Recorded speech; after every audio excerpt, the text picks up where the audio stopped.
Good evening, ladies and gentlemen, and welcome to the Hive for tonight's junior varsity contest between the North Decatur Lady Chargers and your Morristown Lady Yellow Jackets. Stay with us, and we're about to get underway. Stay tuned.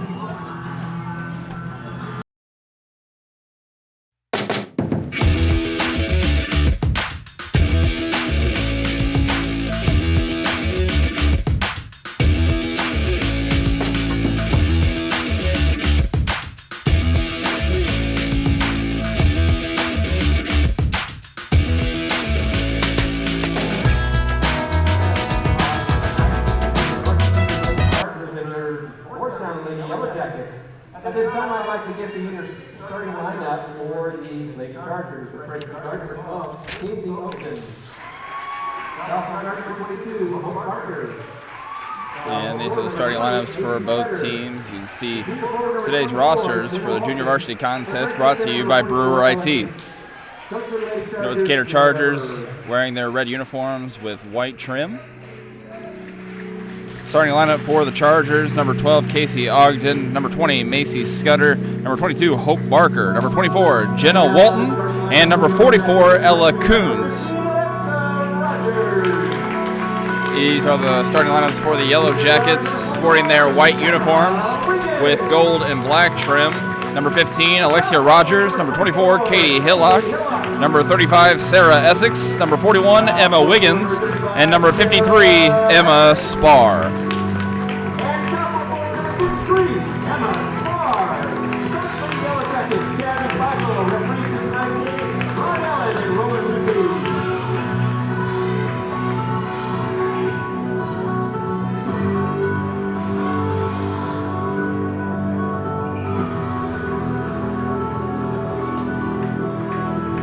Lady Chargers with 2 freshmen, 2 sophomores, and 1 junior on the floor.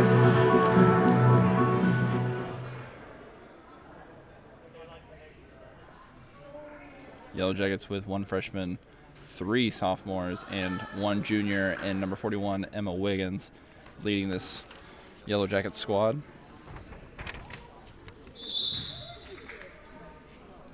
And we're underway here at the Beehive. Chargers take the first possession.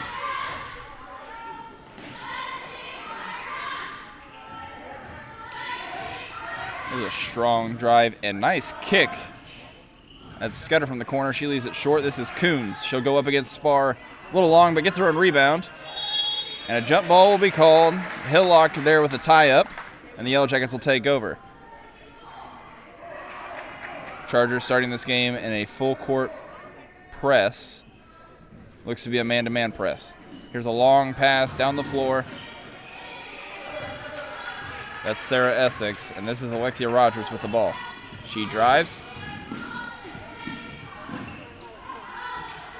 Essex recovers, but a bad pass. Hillock unable to gain possession, or control, excuse me, but the Yellow Jackets will have possession. This will be a good redemption game for the JV after a heartbreaking loss last game against Edinburgh. Hopefully tonight they can make up for it and get a win. Here's Hillock at the top of the key. She drives, kicks to Essex. Nothing there. Back to, there's Rogers. Rogers looking to set something up. Wiggins takes control. Here's Hillock with a strong drive. Floater from the just beyond the free throw line, no good. Rebounded by Barker, and here come the Chargers. Long pass up to Coons, and she's able to finish and put the Chargers on the board for the first time today.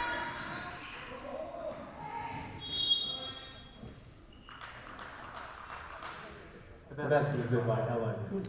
Yellow Jackets had trouble against Edinburgh with the full court press. They've been able to break it twice so far this evening. Here's Hillock. She finds Rogers, who sets up the offense. She's going to drive straight ahead and find Essex on the wing. Essex to Hillock. Looking for something. She finds Rogers. Oh, that pass is going to fall into the hands of Ogden, a freshman, and she'll be able to finish, bringing the lead to 4. Emma Wiggins not in a great position. Throws it over the head of Spar, and that's going to be recovered by Barker. Come the Chargers. Ogden on the wing. She drives. Runs into Spar, and a foul is going to be called down low on Spar. 53, Emma Spar, her first foul, the team's first.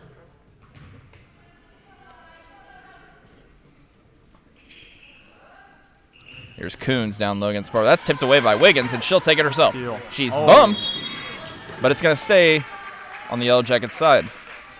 Good defensive play by Wiggins.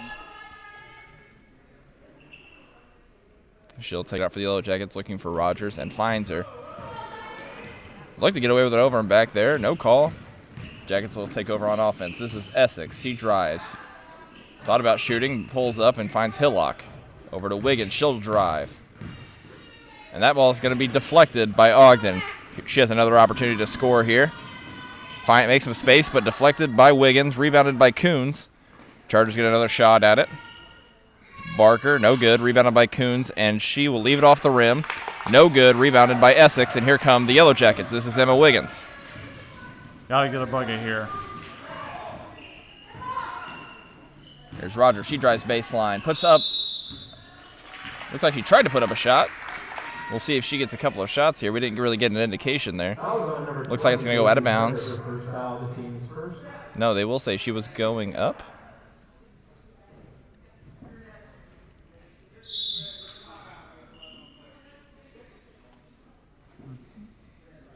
I'm not exactly sure. I see a player on the free throw line, player out of bounds. Emma Spar exiting the game with blood on her uniform. Entering in for the Jackets, number 33, Gabby Knoll. Gabby Knoll replaces her. They will take it out of bounds.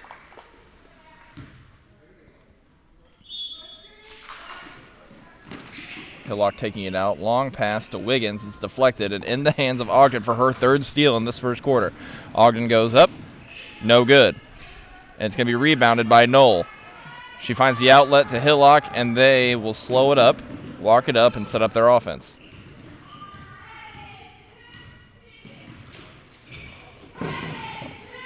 Hillock drives, doesn't find anything. This is Wiggins.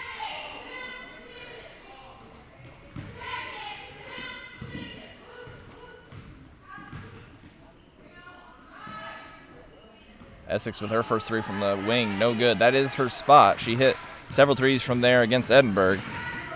First one is off the mark. Barker taking over the point guard responsibilities for the Chargers. She's at the top of the key, gets a ball screen from Coons. Drive strong to the rim, no good. Rebounded by Rogers. Nobody in front of her. Here she comes. All the way to the rim. Leaves it short, rebounded by Coons. Outlet pass to Barker. And the Chargers will walk it up. Slow, I say defensively, the Chargers have looked pretty good. Got steals, deflections, not letting the Jackets get going over here. They got pretty decent shots. Morristown's just struggling to get something going. They need to find something quickly, or else it's going to get out of hand. Here's a nice inbounds play. Here's Walton, but that pass is intercepted by Rogers. Fast break. Lays it short once again, but this is going to be rebounded. That's going to be rebounded by Walton.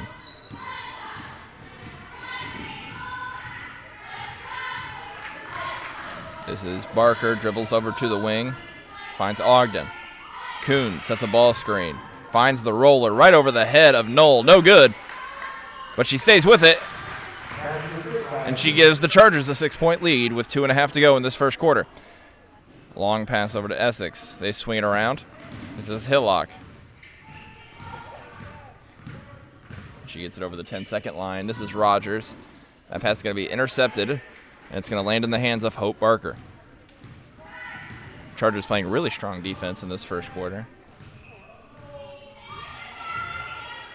Here's Ogden on the wing, looking for that ball screen action once again. Goes over the head of Knoll once again. It's going to be off the mark and rebounded by Hillock.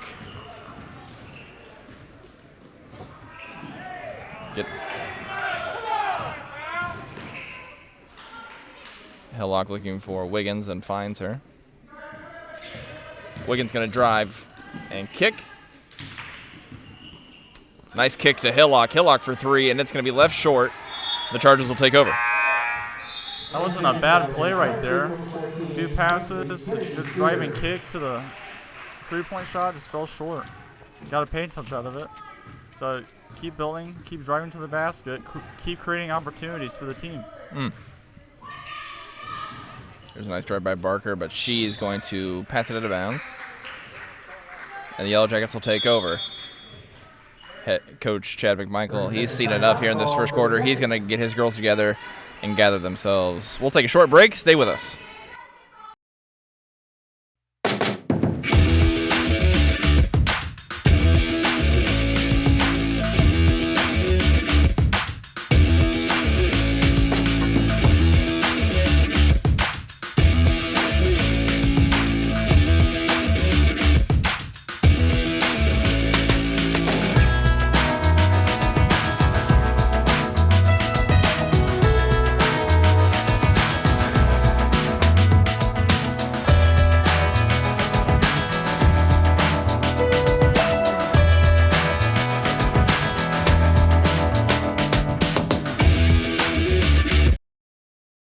Chargers sticking with their full court man-to-man press.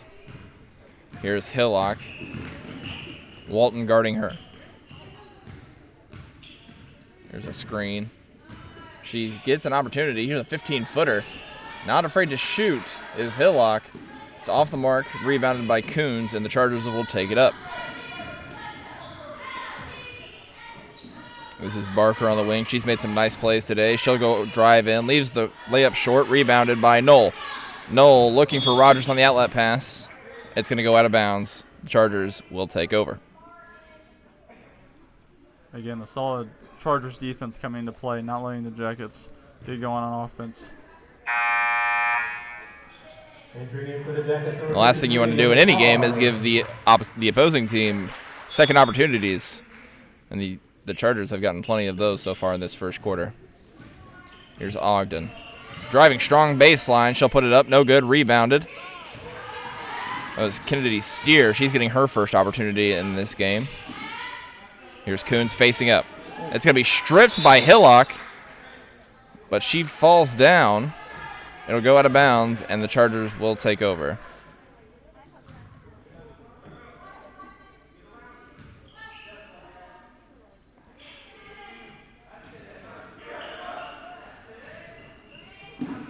They swing it around to Barker. That's going to be blocked. Here's Ogden for a 3. No good. Goes out of bounds off the Chargers, and with 28.6 left in this first quarter, the Yellow Jackets will get an opportunity. We'll see how they play it. Here's a long pass to Wiggins. She brings it up. She hasn't been able to get a shot up yet in this game. Here's Hillock. Hillock drives strong, finds Rogers. Rogers drives baseline. It's going to go off her leg, but recovered by Hillock. Here's a skip pass to Essex. Down low to Wiggins. Wiggins puts up a shot. No good. Rebounded by Coons. 10 seconds. Barker's going to bring it up. 4 seconds. Here's a shot from Walton. And it's going to be a tad long, and that'll conclude our first quarter with the Chargers with a 6-0 lead. Stay with us.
And we're back here in the second quarter of our junior varsity contest. North Decatur Chargers lead 6-0. Pass down low, deflected. The Yellow Jackets will take over. This is Hillock. Nobody stopping her. A little flip-up layup, and the Jackets are on the board for the first time in this half.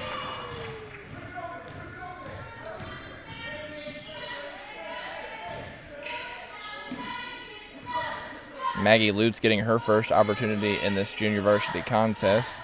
Coming off the bench, getting a steal, and immediately initiating some offense. Katie Hillock having a great second quarter so far. She's got the first 2 points. She's got a tie up there. Really trying to spark this Yellow Jacket squad here. They're really in need. Really anything. A spark. She's the first one to score. Hopefully that gets the Jackets going. Here's Maggie Lutz, crosses over, drives, finds Sarah Essex in the corner, and that's off the mark. Right there is Katie Hillock to get another tie-up, but the Chargers will take over. Regardless if it's a tie-up, that's still a great hustle by Katie Hillock. Chargers, number 42, Skyla Wade, a sophomore making her first appearance in today's game. This is Ogden on the wing. She drives. They swing it around to Barker. Here's a nice cut and kick. Nothing there. Barker's going to go ahead and pull a three. No good. But it's going to be rebounded by Steer. Ogden has it. Looking for something. Nothing there. Goes over to Steer. Back to Ogden.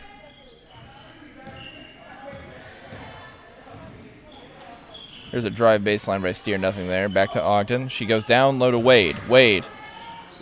Double teamed. Both Maggie Lutz and who else but Katie Hillock right there to force another turnover, and the Yellow Jackets will take over with 5:15 left in this first half. She has definitely stepped up this quarter, hoping her teammates do the same.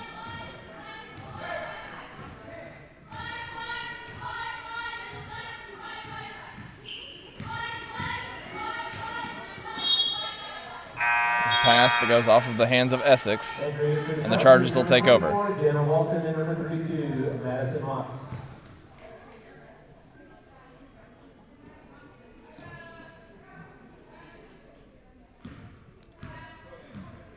Yellow Jackets will stay in their man-to-man defense as the Chargers bring it up. Here's a high ball screen. They go to Walton. Walton gets a screen. Yellow Jackets switching everything. The drive from Barker, nothing there. Barker's going to pull a three, and it's left short. Walton with the long rebound.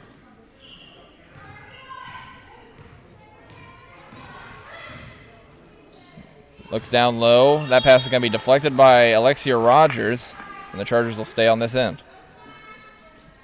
Jackets doing a little bit better job this quarter on defense. Getting some deflections, a few tie-ups and steals. Doing a better job this quarter on defense.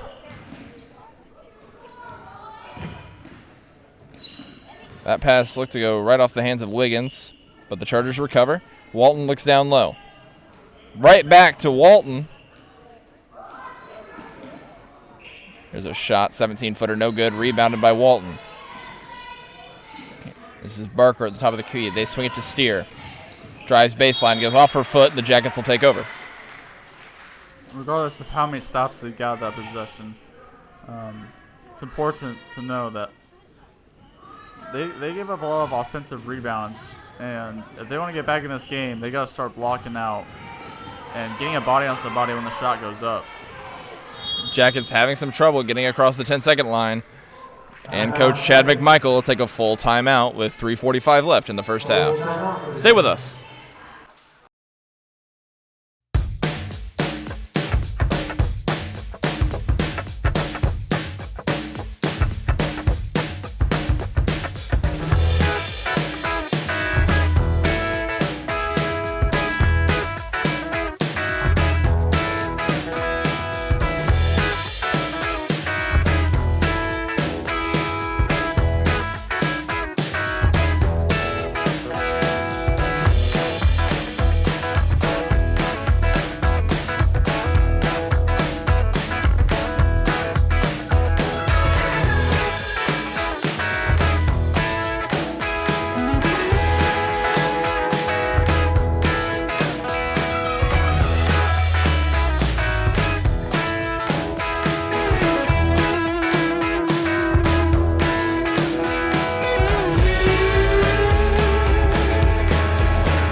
And out of the timeout, Alexia Rogers looking to break this press. So here's a pass to Emma Wiggins. She gets it over the 10-second line. She'll get around the defense. Finds a wide open Sarah Essex, but it's no good. And rebounded by Walton. And here come the Chargers. It's a good find. Just couldn't convert. Here is Ogden, their freshman point guard. This is Barker for three from the wing. No good. Rebounded by Essex. She finds Rogers. Rogers pushing it up. Nice spin move and a foul. She'll get the basket and she'll go to the free throw line for one more. Fouls on number 20, Macy Scudder, her second foul, the team's second. Entering into the Jackets number 53, Emma Spar. Emma Spar returns to the game for Katie Hillock. They'll give her a breather with a little over 3 minutes left in this first half. Rogers gets a great bounce off the back of the rim, and that brings the lead down to 1. And in a low-scoring game like this one, you know plays like the ones Rogers just made are very helpful in terms of momentum. Right. And it's important to also just, talk on defense. Because, again, it lets her teammates know where the ball is, if the shot's going up. If you have to switch because you got stuck on a screen. Talking is essential. And if you want to win basketball games, you got to talk on defense. Here's Rogers. She goes into the middle to Wiggins. They find Maggie Lutz. Here's a pass to Spar. Spar back to Lutz over her head. And it'll go out of bounds, and the Chargers will take over.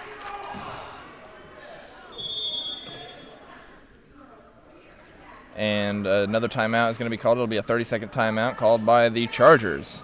Stay with us. Chargers timeout.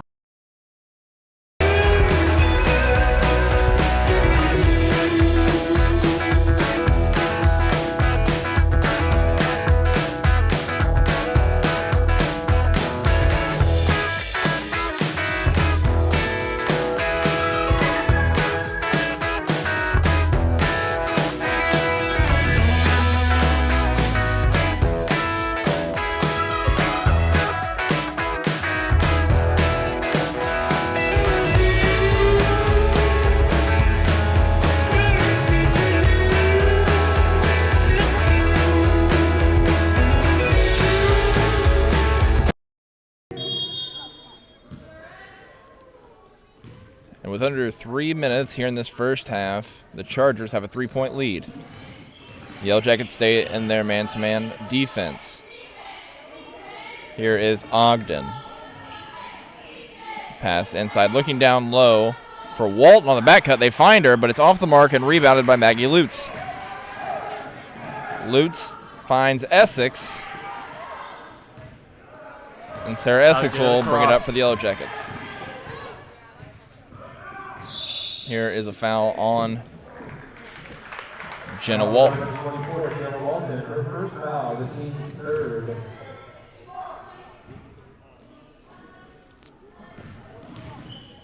Here is Emma Wiggins looking down low to Maggie Lutz. That pass is intercepted by Kennedy Steer, and she'll push it up. Looking down low, stolen by Lutz, and she'll push it up herself. Walton meets her there and stops her, but she crosses over. She's able to beat the defense. Chargers getting away with some contact there. No problem. Wiggins gets to the top of the key to set up the offense.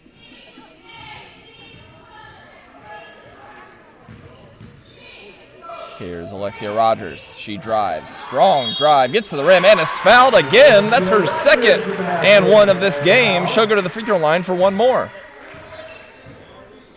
Fouls on number 14, Kennedy Steer. Her first foul, the team's She is currently leading all Jackets. entry in for the Chargers, number The 30, scoring Tice Robbins, for the number Jackets number with 24, Katie Hillock. 5 points. This could be 6 right here. And it is. Tice Robbins, a sophomore, getting her first opportunity for the Chargers. Katie Hillock returns to the game for the Yellow Jackets. Minute and a half left in this first half. This is Ogden. She drives baseline. Great pass down low to Steer. No good, but rebounded by Emma Spar. Strong pass to Hillock is off of her hands, and the Chargers get another opportunity. This is Ogden from the wing, off the front of the rim. No good, rebounded by Walton. Walton pulls it out. She'll put up a shot from about 17 feet, and that's good. Basket good by Walton. Here's Rogers. Goes back to Hillock. Hillock picks up her dribble and goes back to Rogers. Looks down lane. She finds Maggie Lutz. Here's Lutz. Finds Hillock. Hillock pulls up. Off the mark. Rebounded by Spar. She puts it right back up, and it's good. And the Spar, 2 points. And this game is tied up at 10 with just over 40 seconds left in this first half. Barker bringing it up. She gets a high ball screen. Drives. Right past Spar. Puts up a shot. No good. Rebounded. Gets her own rebound. She'll pull it out. Ogden on the wing. Drives baseline. Looks down low. That's deflected by Spar and rebounded by Lutz. And here comes Hillock. 20 seconds. They'll get it to Wiggins to set up the offense. Here's Spar. Finds Rogers. Rogers drives. Finds Hillock. Hillock drives strong. Kicks it to Spar. It's going to go off her fingertips. And the Chargers will get the last possession of this first half. When you throw a pass, it's just you just got to throw a bounce pass, or you throw lobs. It makes it kind of awkward for the person receiving the pass. So just Great looking play, but it's going to be blocked by Wiggins, and we'll go into the locker rooms with the score tied at 10. We want to thank you for joining our broadcast. Make sure you stay with us.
And we're back here at the Hive for our second half of our junior varsity contest. Yellow Jackets getting the first possession. This is Alexia Rogers bringing it up. She drives baseline. Here's an opportunity. Gets the shot off. She'll be fouled, and she'll go to the line for 2. Alexia Rogers 2 for 2 from the line in today's game.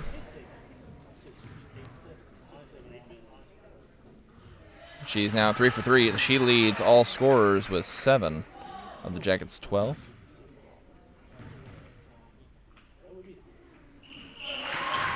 And the Jackets have their first lead of the night. Jackets going into a 2-3 zone. Here's Ogden. Chargers swinging around. Ogden looking down low. Shot is off the mark. Rebounded by Katie Hillock. But a tie-up is going to occur here, and the North Decatur Chargers will have another opportunity. Here's a good look for Ogden, and it's good.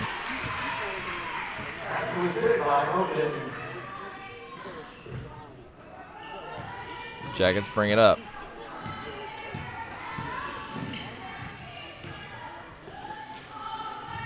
This is Sarah Essex. She goes back to Hillock. Hillock looking to start some offense. Swings it over to Spar. Spar goes back to Hillock.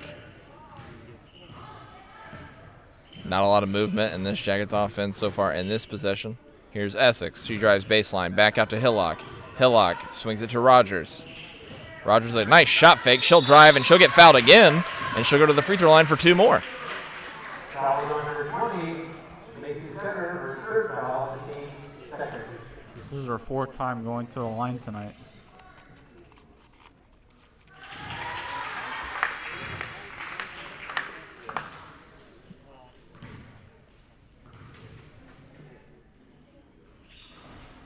And she's been absolutely money from that 15-foot line, and the Jackets have a 2-point lead. Half of her points come from the free throw line. Hope Barker brings it up, swings it over to Ogden. Airballs the 3 and rebounded by Knoll. She'll push it up to Rogers. Rogers is going to have it tapped from behind, and it'll go out of bounds, and the Yellow Jackets will take over.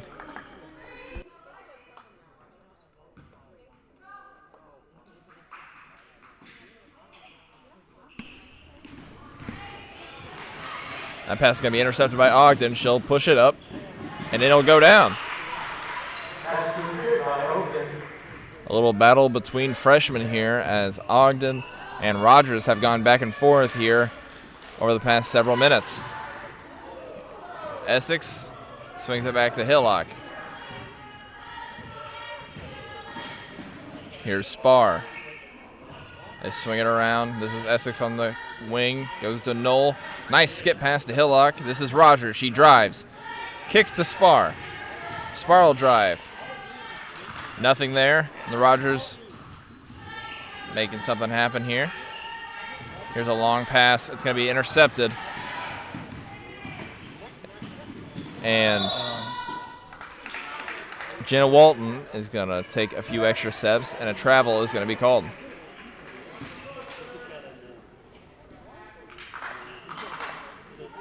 Here's Essex. That ball's going to be stripped but recovered. Essex can't find anybody. She goes to Hillock. Got to get over the line, and they do so. There's Spar. Spar down low, puts up a shot. Left short, rebounded by Hillock. She finds Rogers. Rogers drives strong. Takes some contact, no call. Able to get her own rebound. It'll be deflected, and the Yellow Jackets will retain possession with 4.5 left in this third quarter.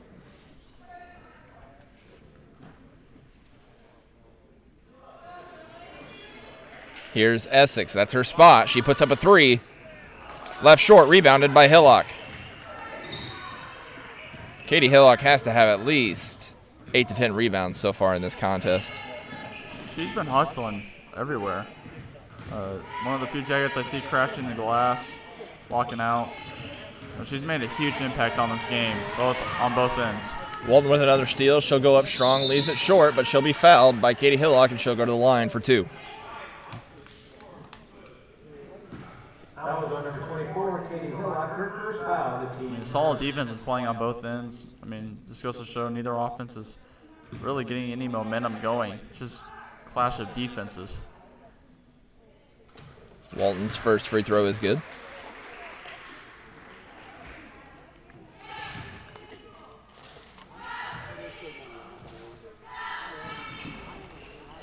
Second off the mark, rebounded by Knoll. She gets it to Rogers. She'll push it up. Splits the defense. She'll find Essex. Essex pulls a three. Left short. Rebounded by Coons. She set out the entire second quarter, but she's back here in the second half. This is Barker pushing it up. Down low to Coons. She goes up, off back iron, rebounded by Walton. Knoll guarding her. Back down to Coons. Spar guarding her. Puts up a nice shot, goes off the backboard, and it's good. And the Chargers have a 3-point lead.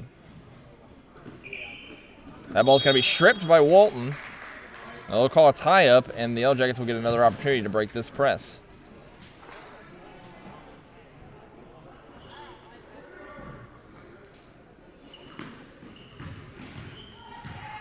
Here's Essex. Looks to split the defense, and it's deflected. Coons recovers it, but it's thrown over the head of Barker, and the Jackets will get another opportunity.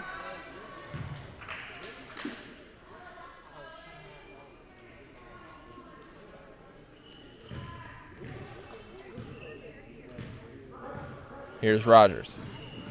Looking to make something happen offensively. Nice little move. Floater. No good. Rebounded by Hillock. Kicks it out to Spar. Back to Hillock. She drives. Puts up a floater. Off the mark. Rebounded by Coons. This is Barker.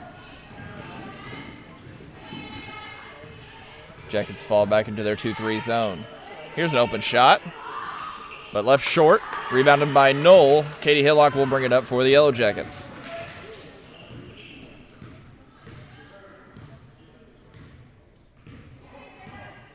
Walton guarding her. She has 2 or 3 steals so far in this half.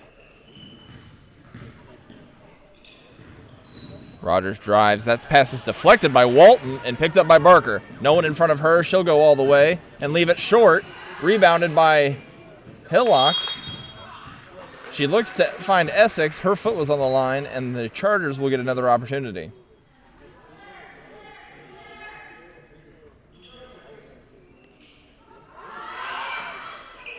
Here's a wide open look from the corner from Barker.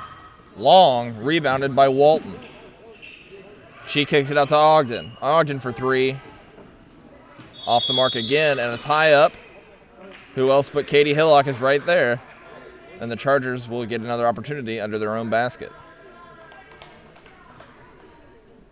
As you said, Garrett, both teams getting really good looks, but neither can really capitalize. And again, it's just a battle of defenses at this point. I mean, no team's getting momentum on offense, and it's just a clash of defenses.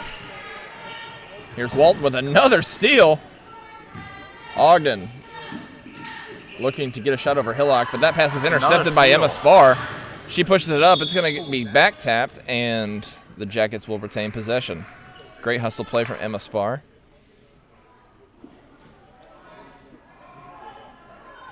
Again, like I said, you see deflections, steals, blocks. I mean, no offense is getting any momentum whatsoever. It's just defense. There's Rogers. She's been the catalyst for this offense, and she'll go to the line for 2 more. This will be her 9th and 10th free throw. Number 22, Hope Barker, her first foul, the team's 3rd.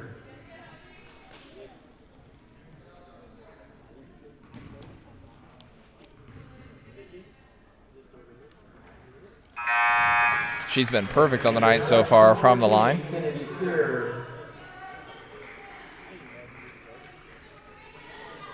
Kennedy Steer entering the lineup for the Chargers.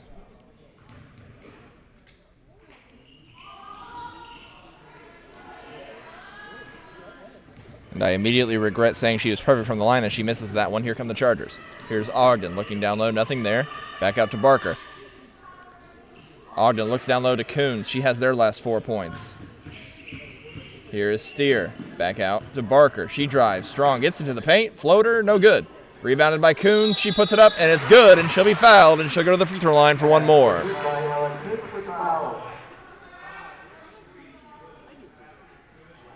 Foul was on number 53 in the Spar, her second foul, the team's second.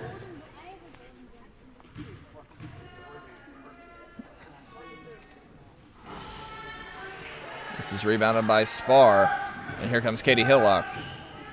Jackets down 6 with a minute left in the third quarter. Here's Spar. She'll take her first three of today's game. No good. Rebounded by Coons, and she finds Barker.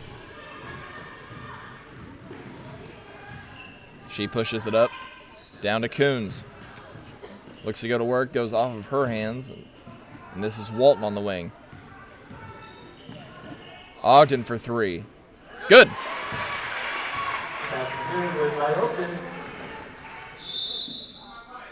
And Coach McMichael, excuse me, will call a full timeout. Stay with us.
And here we go, over 30 seconds here left in this third quarter. Went into the locker room at halftime with a score of 10-10, and the North Decatur Chargers have gotten some momentum. They're able to put up 14 points in this third quarter so far and extend their lead to 9, the largest of the game. Here's Alexia Rogers. Look to find Katie Hillock. She was wide open, but can't get it to her to go out of bounds, and the Chargers will take over with 25 seconds left in this third quarter. For Morristown, just got to get a stop here. Get a stop. This is Ogden. She hit one from there earlier. Leaves it short, rebounded. That was Steer down there. Chargers looking for another opportunity. That pass is deflected and recovered by Sarah Essex. 2 seconds. Long pass down to Rogers. She didn't get the shot up in time, and that'll wrap up the third quarter. North Decatur Chargers leading your Yellow Jackets 24-15.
We're back here at the high for our fourth quarter of our junior varsity contest. This is Alexia Rogers. She drives, finds Spar in the corner, nothing there. She swings it out to Hillock. They'll reset the offense. Jackets down 9. Looking for some momentum offensively. Emma Wiggins puts up a shot, and it's good. That's her first 2 points of today's game. Jackets want to come back. They're going to need more people to score. Mm-hmm. Alexia Rogers really handling the bulk of their offensive momentum. And right there, that's a turnover. The Jackets will get another opportunity. and only down 7. They will get plenty of opportunities. It's a matter of being calm, poised, confident, and being able to capitalize on the Chargers' mistakes and not making so many themselves. Here's Hillock. She kicks it over to Essex, and this is Wiggins. They'll look for some offense out of her. She kicks over to Spar. Rogers getting a screen. She'll put up a layup. No good, and rebounded by number 44, Ella Coons. But it's stolen by Rogers. They poked away, and they'll get the ball back. Ella Coons, a freshman, has been the Chargers' best player in this game. There's certainly no doubt about that. There's a long pass to Spar. She finds Hillock. That pass intended for Wiggins goes out of bounds. The Chargers will take over, and they will call a full timeout. Stay with us.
With just under 6 minutes, the Yellow Jackets trailing by 7. Here is Barker. She goes to Ogden. They swing it around the arc, looking to attack this zone. Looking down low, they find Coons. Coons finds a wide open Scudder. She turns down the shot. There's Steer from the short corner. Air ball, but rebounded by Scudder. She looks down low to Coons, deflected by Spar. She kicks it out. Rogers intercepts it. Here come the Jackets. Looks down to Wiggins. Wiggins. Skip pass to Spar. Here's a 16-footer. No good. It's going to be rebounded by Sarah Essex. Here's Hillock in the corner. She picks up her dribble. Back out to Essex. Nobody in front of her. She's not going to take the shot. Thought about it. Here's Rogers. Hillock drives. Finds Essex. They work the ball around, a little dribble exchange, and she's going to be fouled. And neither team in the bonus yet, so they'll take it out of bounds. Jenna Walton re-entering the game for the Chargers. She's been their best defender. Here's Rogers. She drives. Ball's deflected, and it's going to wind up in the hands of Emma Spar, who finds herself out of bounds, and the Chargers will get another opportunity.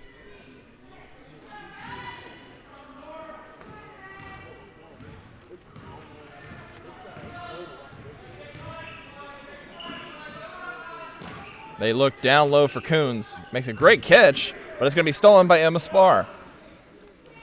And the Jackets will walk it up and set up their offense.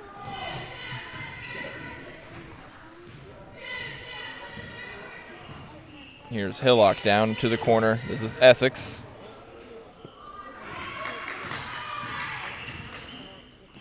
Wiggins on the wing. Drive strong. Floater in the lane. No good. Rebounded by Spar. She takes contact, gets the shot up, and she'll go to the free throw line for 2 with just over 4 minutes in this fourth quarter. Foul was on number 24, Jenna Walton, her third foul, the team's fifth.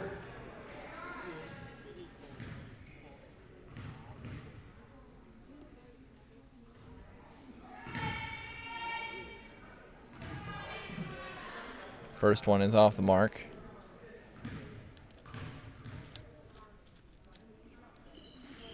Second one also off the mark. Emma Spar going 0 for 2 from the line. 4 minutes left here in this game. Here's a baseline drive. She finds Coons. Out to Walton. Rogers applying pressure. Looks down low to Coons. Unable to make the catch. It'll go off her fingertips, and the Yellow Jackets will take over.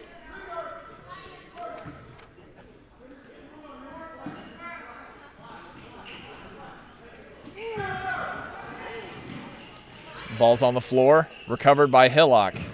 Hillock looking for Wiggins. There's going to be a tie-up, and the arrow is pointed toward the Chargers. Walton a little shaken up on that one, but she seems to be okay.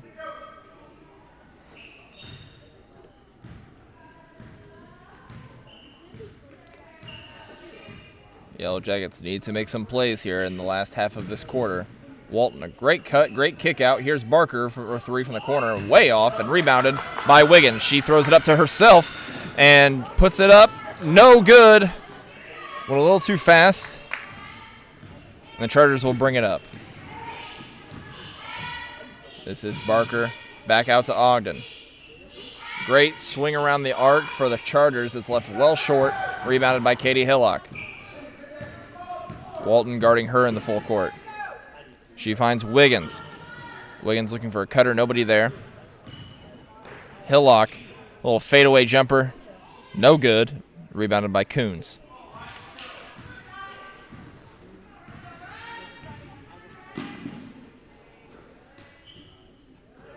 Here's Barker driving baseline. No good. Rebounded by Coons, and she'll go to the free throw line for one more.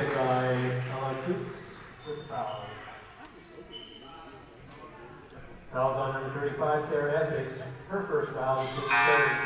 Entering in for the Jackets, number 33, Gabby Knoll. Gabby Knoll getting an opportunity here in the fourth quarter, replacing Emma Spar.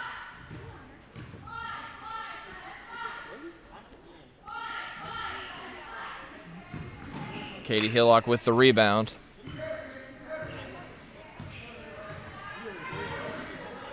This is Alexia Rogers. She'll drive, kicks it out to Wiggins. Bad pass, and the Chargers will take over. 2:22 left in this fourth quarter. Jackets down 9. Jackets need to get a stop here and get a bucket. I mean, by any means necessary. With 2 minutes left. Let's go on in. Here's Barker for a three in the corner. No good. Rebounded by Katie Hillock. Here's Rogers. Gotta go. She has a wide open Wiggins. Doesn't see her. A little late. She's able to make the play. Rogers for three. Left short. Rebounded by Essex. Out to Knoll. Knoll skip pass to Hillock. And Rogers will set up the offense. Only down 9. There's still plenty of opportunities left in this game. But the Jackets need to be quick. Exactly. Great play by Wiggins. And that's a great start. That brings the lead down to 7. Minute and a half left. The Chargers will walk it up. Jackets in a man-to-man defense. Coach McMichael calls for them to bring some pressure. Minute 20. Jackets have to get out of their zone and apply some pressure and force some turnovers. Here's Sarah Essex applying pressure. Ooh, a nice-looking trap, and it's going to go off of the leg of Jenna Walton, and the Jackets will take over with a minute 7 left in the fourth quarter, down 7. Here's Essex. She finds Rogers. Here's Wiggins. She drives. Rogers look to go baseline, nothing there. Barker quickly shuts that down, and they swing it around. Ooh, nice move by Wiggins. She goes around her back, kicks it to Hillock. Hillock tried to get it to Rogers, but it's going to be stolen by Barker. No one in front of her. She drops a nice bounce pass off to Macy Scudder, and that brings the lead back to 9 with 30 seconds. Rogers pushes it up. Here's Wiggins. Skip pass to Hillock. Hillock drives, puts up a floater well short. Maybe some contact there, but no call. And a jump ball is going to be called.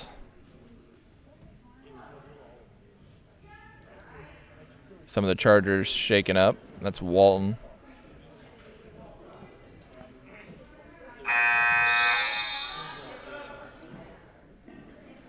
that was a jump ball, that was a very quick one. Also entering in number 30, Tice Robbins. Kind of inconsistent on the jump balls. Sometimes they're quick. Sometimes the jump balls aren't even a jump ball. They could just be a foul. But, you know, I'm not officiating here, so I don't know what they're seeing, how they think. So, but Great look for Emma Wiggins, unable to convert. Down 9 with 14 seconds. The Chargers are going to look to just wind down this clock. if you're Coach Chad and Michael, your only hope is seeing your team just grow and mature. Just begin to understand the game better. It's a growing process. Of course, there's going to be growing pains in that process, but it's just a matter of growing, having your players grow, having them learn. You know, they're not going to just be masters off the spot. Just got to sometimes set those losses serve as lessons. And that'll wrap up our junior varsity contest with the North Decatur Lady Chargers getting the win with a 28-19 victory over the Lady Jackets. Stay with us. Our varsity contest coming up soon.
Good evening and welcome to our live broadcast of our varsity contest between the North Decatur Lady Chargers and your Morristown Lady Yellow Jackets.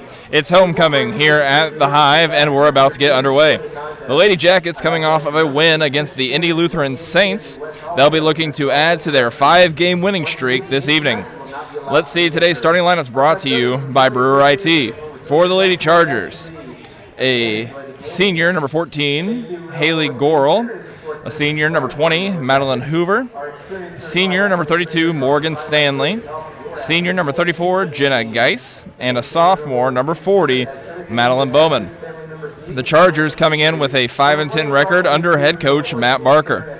Coach Barker is just above 500 in his career at North Decatur with an overall record of 80-78 in his 7th year at North Decatur High School. They're coming off of a win over Edinburgh. The last time the Lady Chargers went against the Lady Jackets was last year around this time, January 14th, where the Chargers were able to walk away with a 48-42 victory. For the Lady Jackets, starters, number 12, Emma Theobald, a senior. Number 21, a sophomore, Reagan Klein. 22, a junior, Gracie Laster. 25, a senior, Riley Klein. And 44, a junior, Delaney Korn. They're coming into this game on a 5-game winning streak and a record of 9-9 under head coach Rachel Klein. Coach Klein is 49-34 in her 4th year at Morristown High School. The Jackets are looking toward the postseason with great momentum as they have won 4 of their last 5 games by 20 or more. The Lady Jackets are favored tonight by 4 points. We want to thank you so much for joining us on our broadcast. We'll be back shortly for tip-off.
And here are today's rosters. Once again brought to you by Brewer IT. North Decatur Chargers sporting their red uniforms with blue and white trim. Senior former number 34, Jenna East. Another big conference game here at the Hive.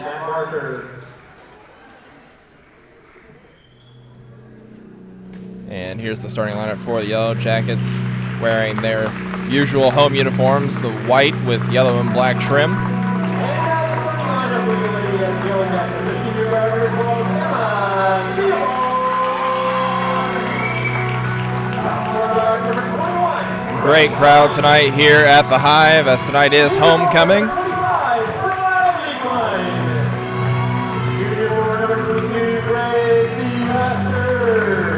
This will be the last time head coach Rachel Klein gets to coach her oldest daughter Riley here at the Hive.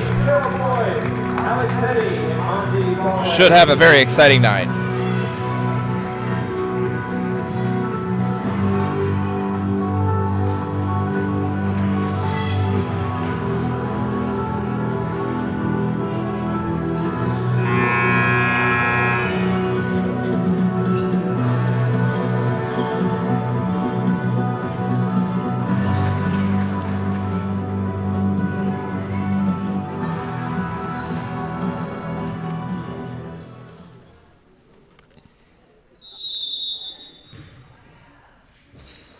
And we're underway. Delaney Korn gets the tip. She'll take it herself and put the first 2 points on the board for the Yellow Jackets. Great start.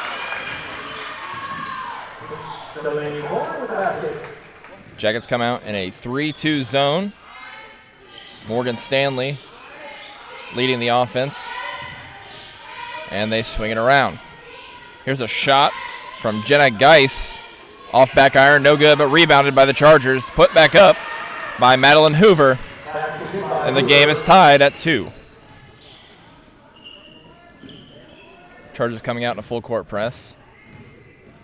Slowing down the Jackets offense. This is Reagan Klein at the top of the key. She swings it to Theobald.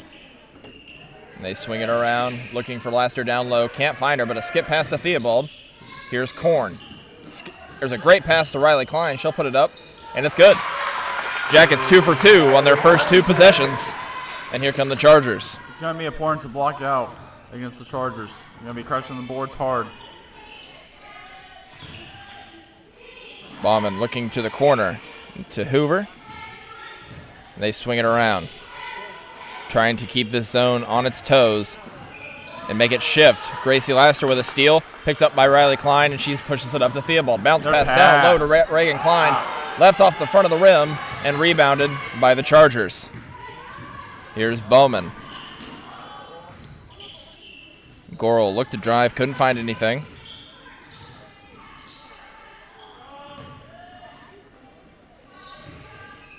They swing it around. Gracie Laster, another deflection. A real menace on the defensive end and really good at getting at the free throw line. Here's a great drive. That's Haley Gorel. She's fouled and she'll go to the free throw line for one more. That was on number 21, Reagan Klein, her first foul, the team's first.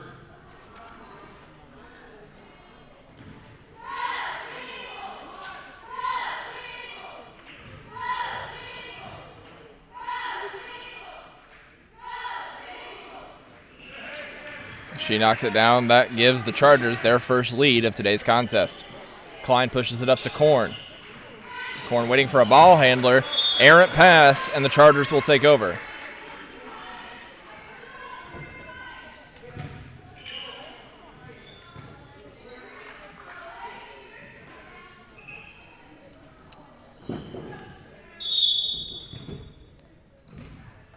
Jackets appear to have changed their defense up a little bit, going into more of a 2-1-2. Delaney Korn permanently guarding that middle, not letting her get anything in the high or the low post.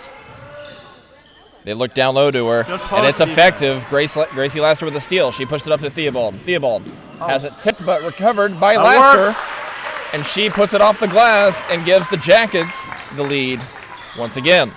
Give her the assist right there. I'll give it to her. They swing it around. This is Hoover going down low. Bad pass. Looked to be tipped by Korn, and it was. And the Chargers will have it under their own basket.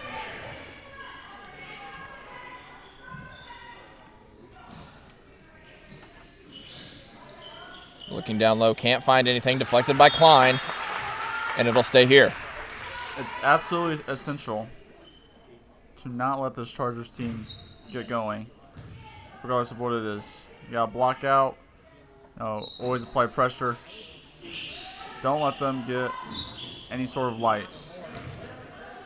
There's a great looking move down low by Haley Gorel. She gives them the lead back. Gracie Laster pushing it up. Looking across court, that's going to be intercepted by Hoover. Scrum on the floor, that's Emma Theobald right there, and it's going to be a jump ball with the arrow pointing in the direction of the Chargers.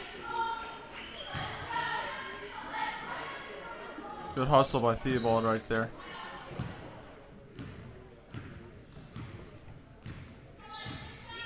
Here come the Chargers. Once again, this is Morgan Stanley. She goes right down into the high post. Another steal by Laster, and here comes Reagan Klein. Over the head pass to Delaney Korn, and she puts it up for 2 more. She's got 4 in this first quarter. It's gonna have to be another balanced scoring effort for the Jackets tonight if they want to get a W. Looking down low, nothing there. This is Hoover.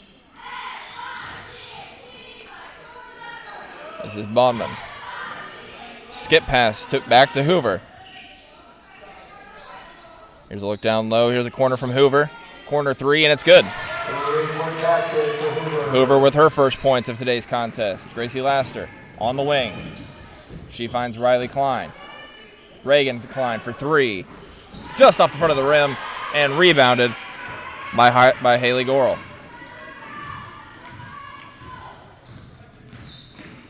Oh. Great cut, great pass, and great finish by Madeline Hoover. She's got their last 5.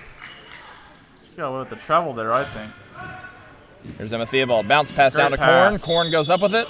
And the shot is good, but they're going to say that she took an extra step. She dragged that pivot foot. And the Chargers will take over. Maggie Lutz getting her first opportunity in today's contest, replacing Gracie Laster. We're halfway through this first quarter. Chargers have a 4-point lead. Stanley bringing it up. Here's Hoover on the wing. Looks down low to Bondman. Reagan Klein takes away that baseline, but a great pass down to Gorel. Unable to convert. And 84 feet from the basket, Madeline Bondman is going to get called for her first foul.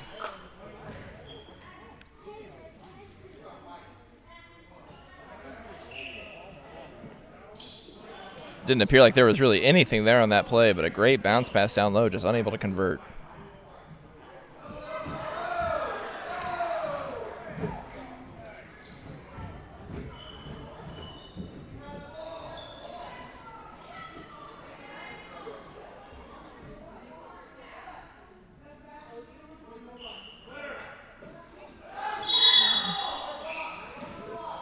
Pardon me, the foul goes on Reagan Klein.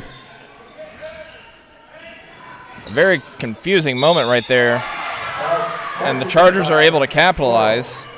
Gorel going back to the line. She's going to have another opportunity for an and one.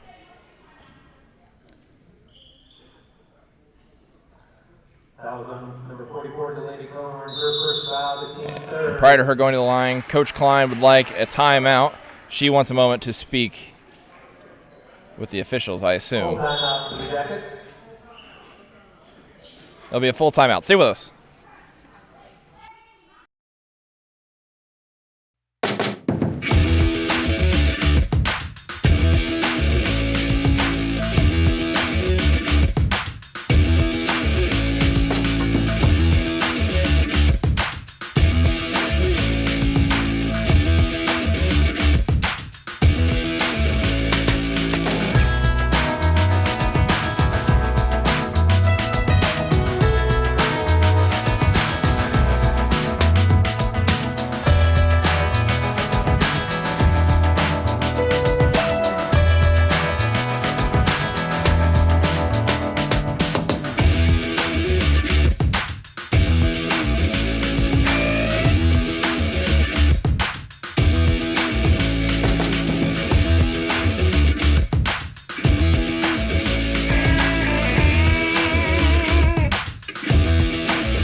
Had a bit of an extended timeout there. We had some blood on the floor that needed to be cleaned up.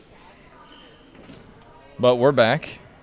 Kennedy Steer, Haley Gorel at the free throw line for 1 with 3.5 left in the first quarter. Jackets down 6.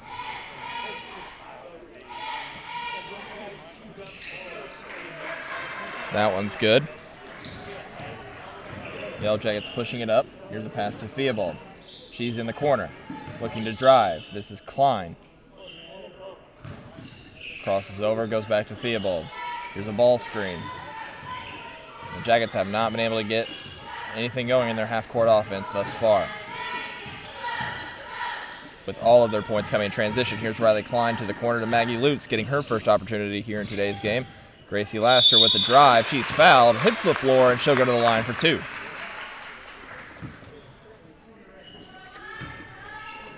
That was on number 40, Madeline Bowman. Her first foul, the team's first.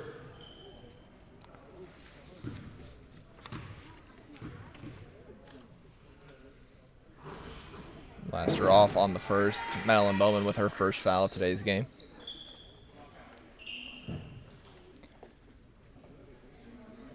See Gracie Laster playing with that tape on her hand. Might be an answer as to where the blood came from earlier. She's 0 for 2 from the line. She's just getting used to it. It's all right. Here's Stanley.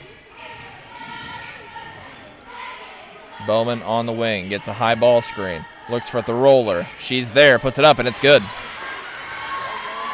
Chargers have been able to convert when they get opportunities down around the rim so far. That brings their lead to 9. Here's Theobald. Chargers fallen into a 2-3 zone. They swing it around. This is Riley Klein. She'll take a 3. And it's off the back of the iron and rebounded by Stanley. Morgan Stanley bringing it up. Finds Bowman. Nothing there. She kicks it, and they swing it around to Hoover. Chargers looking to take advantage of their size advantage down low. They've been able to do well so far. Theobald guarding Stanley at the top.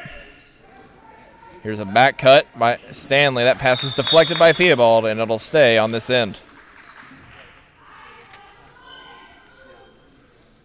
It's going to be important for this Jackets team to, again, talk on defense, know where the ball is at all times, and if the shot goes up, yell shot.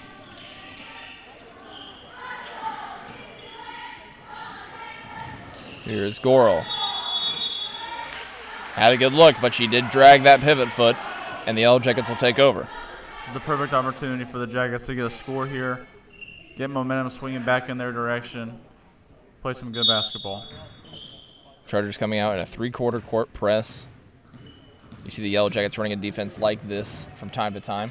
They find Riley Klein in the middle of the lane, but they say she took an extra step on the catch, and the Chargers will take over. For Laster, with the tape on her hand, she's adjusting to that. She's just adjusting to that new. And as a player, you have to constantly adjust how you play. Different moves. So this is normal. And it's just a trial she has to go through. Madeline Bowman with her second foul. Bowman, a sophomore. And she's been one of their best players so far. She goes to the bench, and she's replaced by senior Brittany Krieger.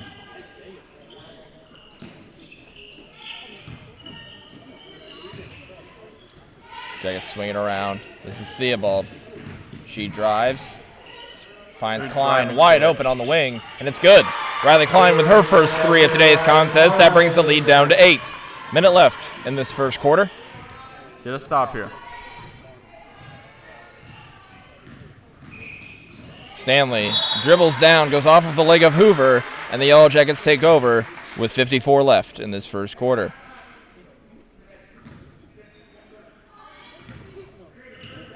Here's Theobald. She brings it up, looking to drive.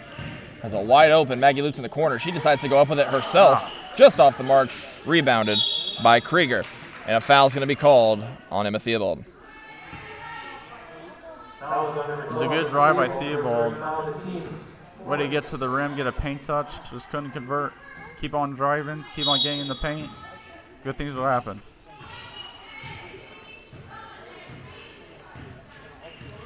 Here is Morgan Stanley walking it up for the Chargers, taking a lot of time off this clock. We'll see how they play it. 30 seconds left. Hoover, pass down low, deflected, but recovered. They swing it around the horn. Here's Stanley looking down low, nothing there. Great ball screen. And great block by Gracie Laster.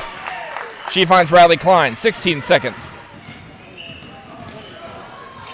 A lot of contact from Morgan Stanley. She's going to be called for a foul about the 10-second line, and the Jackets will take it out on the side. Foul was on number 32, Morgan Stanley. Her first foul, the team's third.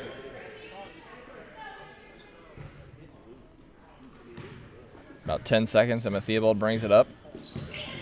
Chargers in a 2-3 zone. They skip it to Klein. Pass. Great pass, wide open three. It's just left short, rebounded by Jenna Geis, and that'll wrap up this first quarter as the Jackets trail 11-19. Thank you for joining us for our broadcast. Stay with us for our second quarter.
Your Yellow Jackets getting the first opportunity here in the second quarter. Reagan Klein bringing it up. She drives left, looking for her sister Riley. A little dribble exchange. They go into their dribble handoff offense. Emma Theobald putting up a shot just above that volleyball line in the middle of the lane. She's off the mark. And here come the Chargers. Stanley pushes it up. She finds Gorel. Back down low to her. She kicks it out. Baseline drive, and a blocking foul is going to be called on Gracie Laster.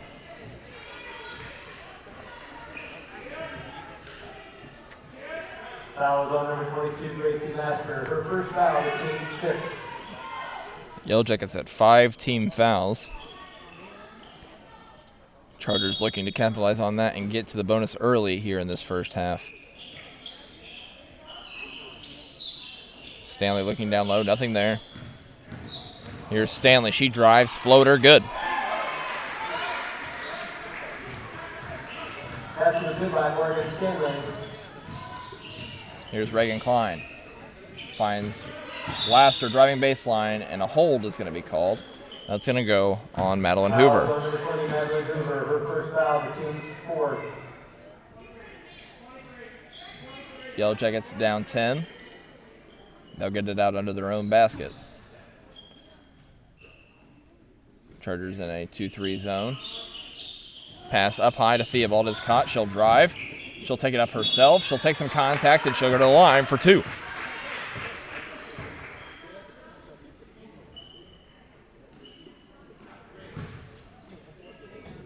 Foul is on number 14, Haley Gorel. Her first foul, the team's fifth. Theobald, a 69% free throw shooter coming into this game. And she's off the mark on the first.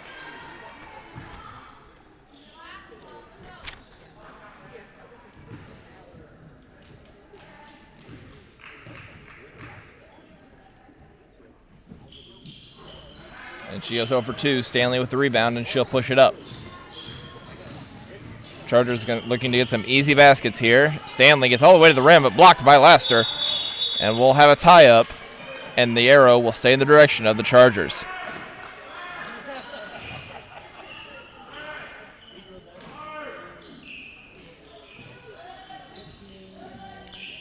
They find Hoover. Hoover looks down low, finds Goral, but she's going to take an extra step and travel. The Yellow Jackets will take over.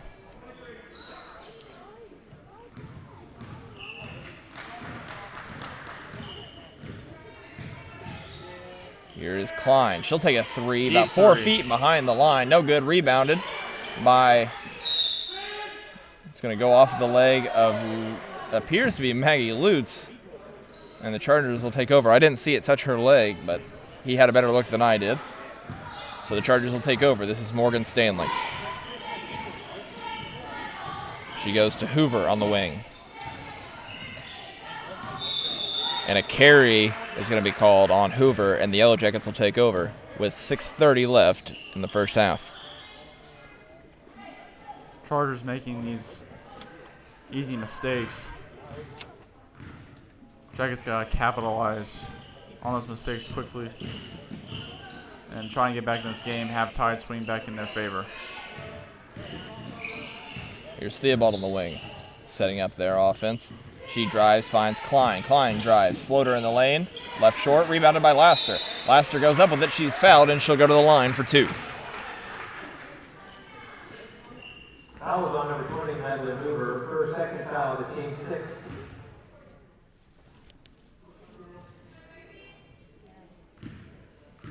Gracie shooting 70% from the free throw line this year, and she's 0 for 3 tonight. Number 40, Madeline Bowman. Bowman re-entering the game with 2 fouls.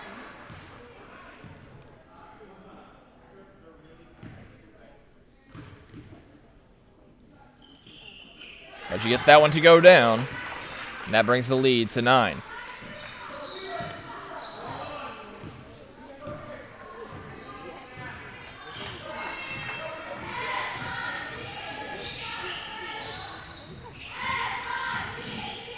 Here's Jenna Geis, goes down low. Bowman looking to go down baseline. Looking down low at Goral. She's able to complete the pass. She kicks it back out. This is Stanley with a drive. Left off the front of the rim. No good. Goral goes back up with it. No good. Rebounded by Riley Klein. She clears it out, and she'll push it herself. She finds her sister Reagan, and she'll set up the offense.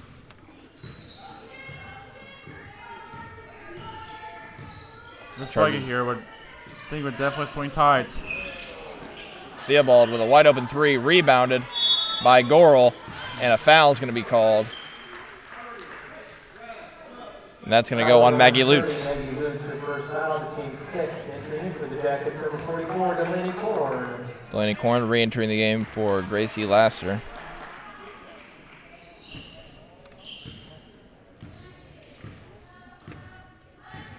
Just over 5 minutes left in the second quarter here. Morgan Stanley brings it up, gets a couple of ball screens, goes down low to Krieger. Krieger drives, takes some contact, no foul. Stolen by Maggie Lutz, and she'll get fouled 84 feet from the rim, and she'll go to the line for a 1 and bonus. That was on number 12, Brittany Krieger, her first foul, the team's 7th.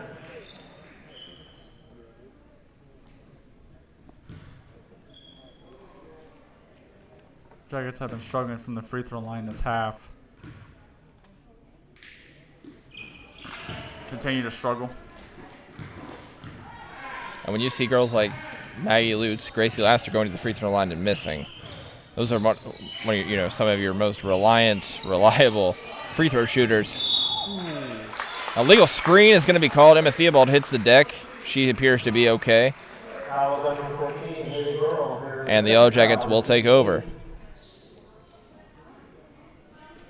Yeah, like you said, your most reliable free throw shooters, if they're not able to hit, it's not a good sign. But of course, when you get to the free throw line, line up your foot, line up your feet, get them set, focus, deep breaths, follow that same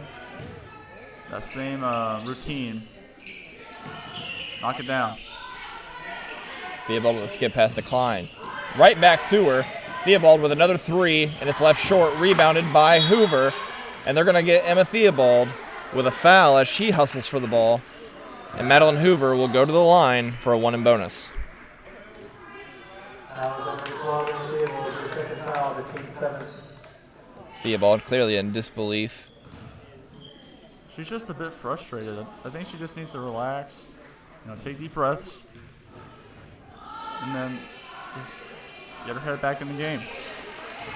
She's doing well on defense. She just can't she can't find anything going on offense. It's all right. Got another half a play.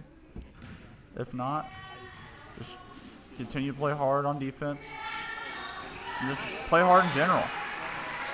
It's gonna work out. Here's Reagan Klein bringing it up. She drives right down the middle of the lane. Nobody to stop her. It's left off the front of the rim and rebounded by Hoover. Bowman will bring it up for the Chargers. Nobody stopping the ball. She'll go all the way down the lane. Can't finish. Gets her own rebound and goes back out to Krieger. Krieger off the mark with her three, but rebounded by Hoover. They'll have another opportunity to get a shot, and a timeout is going to be called by head coach Matt Barker. The Chargers have an 11-point lead here halfway through this this second quarter. Stay with us.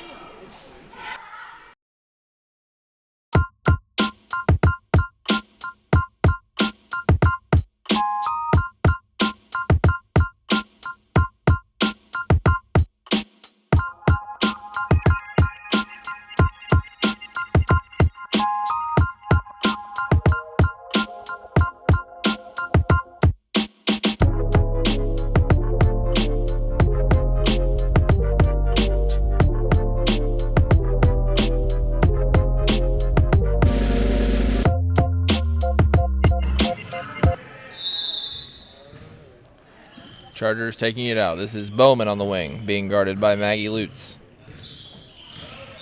She crosses over, goes left. That's blocked by Lutz. And Reagan Klein will push it up. Deflected by Stanley. It'll go out of bounds, and the Jackets will have possession.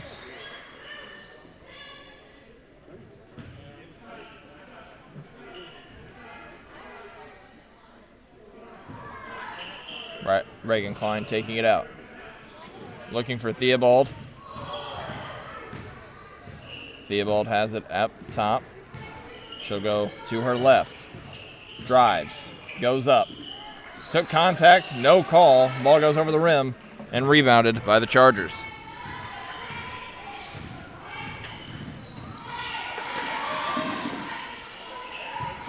Here's a look down low. That was Geis. Geis missed it, rebounded by Hoover, and Hoover will go to the free throw line for two. That was under 25, Brandon Klein, her first foul, the team's 8th.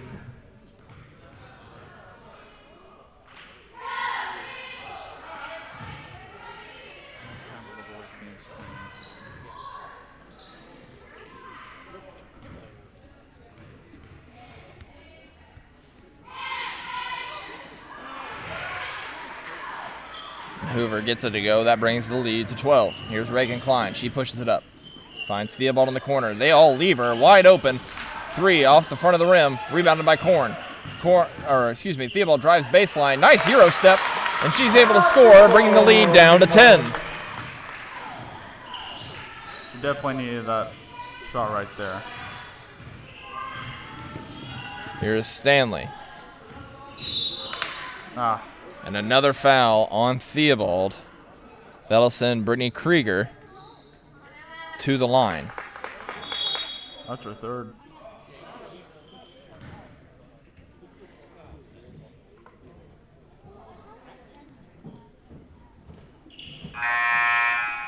Chargers remain in the 1 and bonus. Jackets with 10 total team fouls here, 9 total team fouls. 1 away from the 10 needed to be in double bonus. Here's Krieger at the line. And it's good. She'll get another opportunity as the Chargers lead now by 11.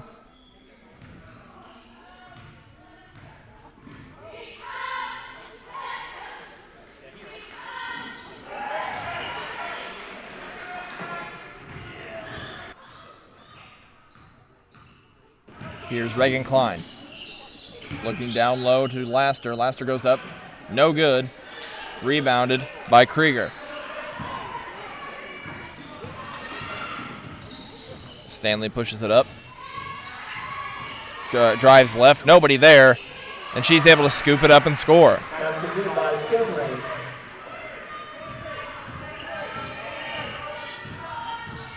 Here's Reagan Klein. Going into the middle to Delaney Korn. Back cut by Gracie Lasker. Deflected by Hoover, recovered by Hoover, and the Chargers take over. Here's Krieger. Gives it up to Stanley. 2 minutes left in this first half. Here's Krieger in the corner, looking down low. Nothing there. She drives left. Loses control. Another baseline drive. Step back jumper. No good. Rebounded by Krieger. She's right there. She goes up strong for 2 and scores. And that brings the lead to 16. Coach Klein's seen enough, and she'll take a 30-second timeout. Stay with us.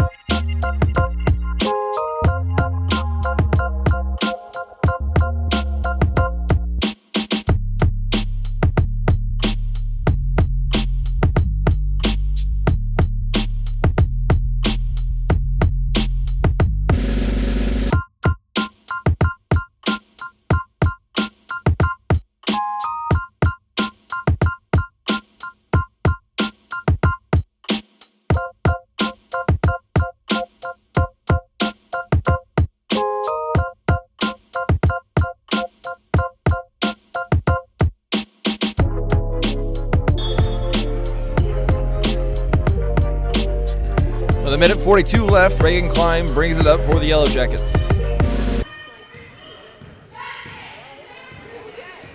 Lancers have come out of their 2-3 zone. Now they're in man-to-man. Riley Klein thought about the jump shot, doesn't take it, finds Korn down low. Korn goes up. Off the side of the backboard, no good. Rebounded by Bowman. She'll push it up herself, looking down low to Stanley. They swing it around the horn. This is Krieger. Stanley pulls it up and sets up an offense. Looking to get a set with a minute left. Here's Krieger. She goes off of a ball screen. Bowman to Hoover. Hoover for 3. She's hit one today. No good. It's going to go off of the hand of the Chargers. Had a couple of them there. Krieger and Geis. And the Yellow Jackets will take over with 54 left in the second quarter.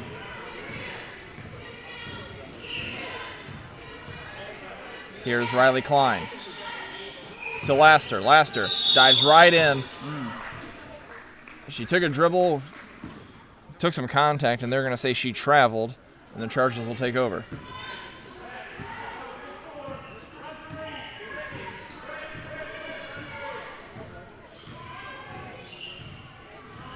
Stanley brings it up.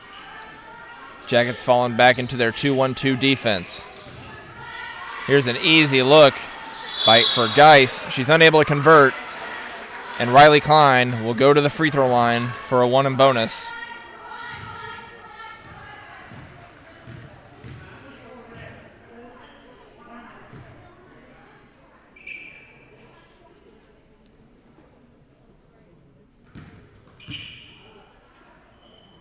Riley Klein getting her first free throws of this evening.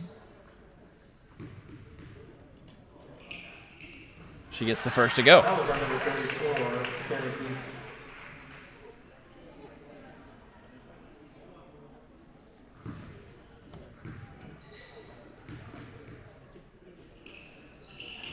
She's off on the second, rebounded by Korn, but they're going to say she had a hand on her back, and the Chargers will take over.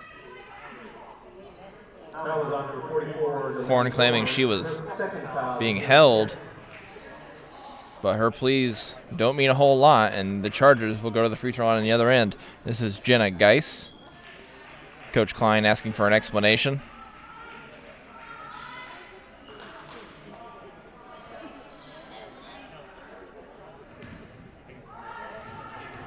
Jenna Geis at the line for 2. They're in the double bonus now, and she's off on the first. Bowman will take a seat with those 2 fouls. Ella Coons She was the Chargers' best player in the junior varsity contest earlier tonight. She gets her first opportunity. Here's a rebound from Maggie Lutz. Madeline Hoover is going to be called for the foul, and we will go to the other end for free throws.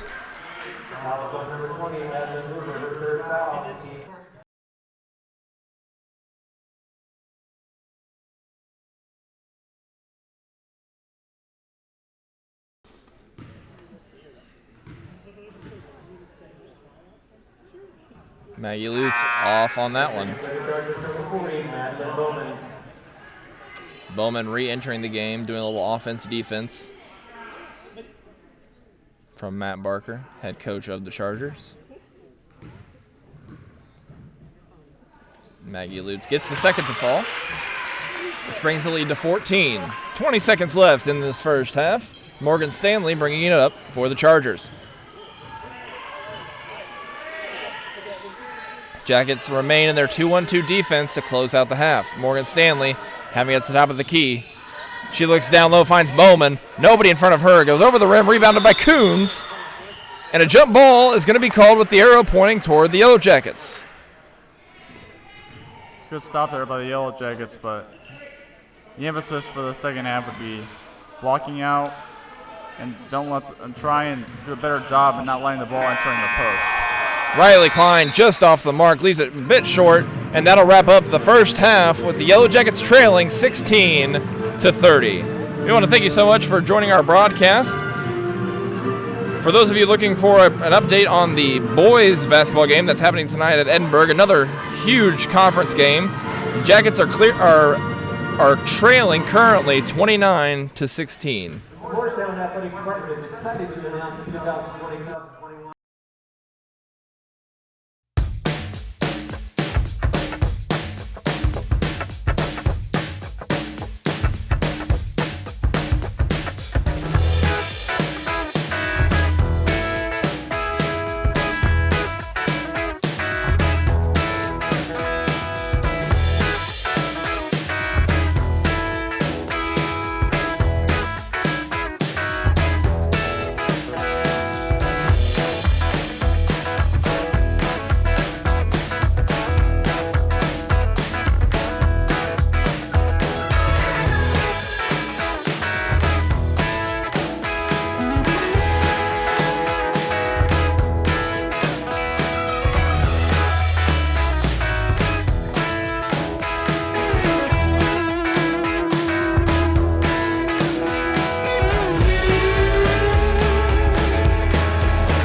We want to take a moment and thank some of our jacket backer sponsors, including CGS, Hilton Chiropractic, Innskeep, Old National Driving School, Carmody Asset and Wealth Advisors, Floyd Crim & Sons, Freeman Family Funeral Homes, Carrie Stidham, GVC Mortgage, Jeff Bryant, Gaylor Electric, Morristown Family Dentistry, Steve McCleary's Sporting Goods, Hancock Physicians, Klein Seal and Coating, Byron Stidham Seal Team Fix, and Brandon Stidham Sandmills Construction. We want to thank you all so much for all that you do for our athletic programs.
And we're back at the Hive, getting underway this second half.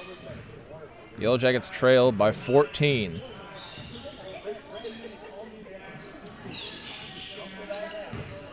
Chargers not going back with their starters. Brittany Krieger, a senior, getting the nod from head coach Matt Barker.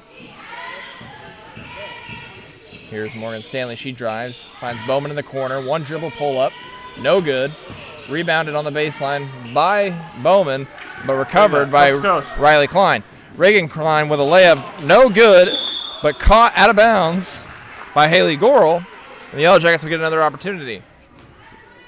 Those transition buckets right there. Layups like that. Costly. Gotta make those easy layups. Shalani Korn taking it out. She finds Riley Klein. Crosses over, finds Theobald. Theobald to Laster. They go into their dribble weave offense. One dribble pull up from Riley Klein. Back iron, good. Riley Klein passed 700 points at the half. She comes out and gets the Jackets on the board for the first two. And she gets a steal right there. There's going to be a tie-up, but the arrow points in the direction of the Lady Yellow Jackets. They'll take over.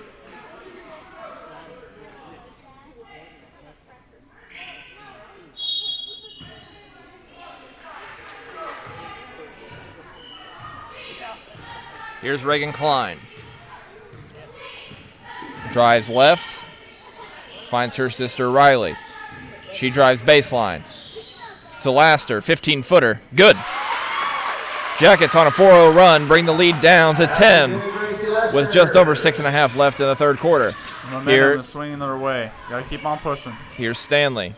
She swings it around the horn. There's this Krieger. Back to Stanley, looking down low. Korn doing a really good job down in the post. Nothing there. Bowman. Here's a skip pass to Stanley. She'll pull a three, and it's left short, rebounded by Emma Theobald. She'll push it up. Reagan Klein running the floor. She's going to push it up herself. Kicks it back to Laster. Theobald thought about the three, didn't take it, and she swings it around to Klein. Korn is going to pull up, leaves it a bit short. Rebounded by Krieger. She'll clear out, and here comes Stanley.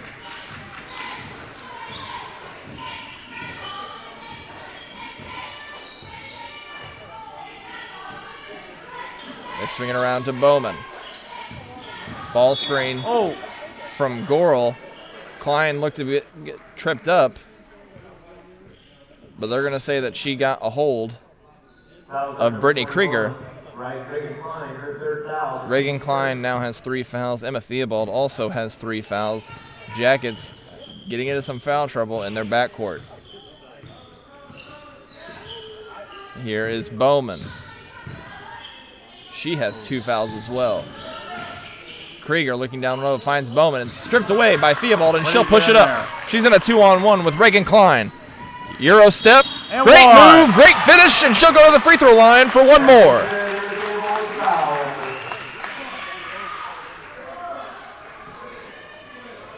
Fouls on number 12, Brittany Krieger. Her second foul, the team's first.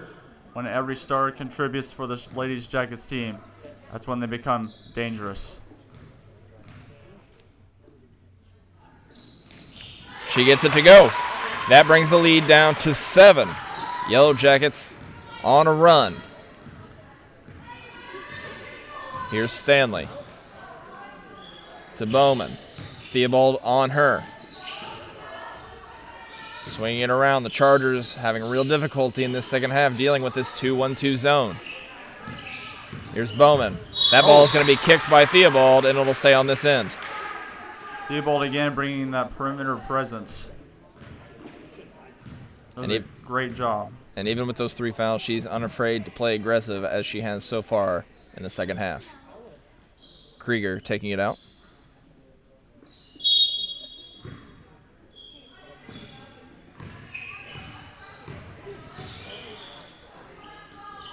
Krieger drives baseline, one dribble, great pass down low, but unable to finish is Haley Gorel. She was their best player in the first half, unable to get that one to go. And here's Reagan Klein. She goes around her back. Looks back to Korn. Laster. A deep 2 is good.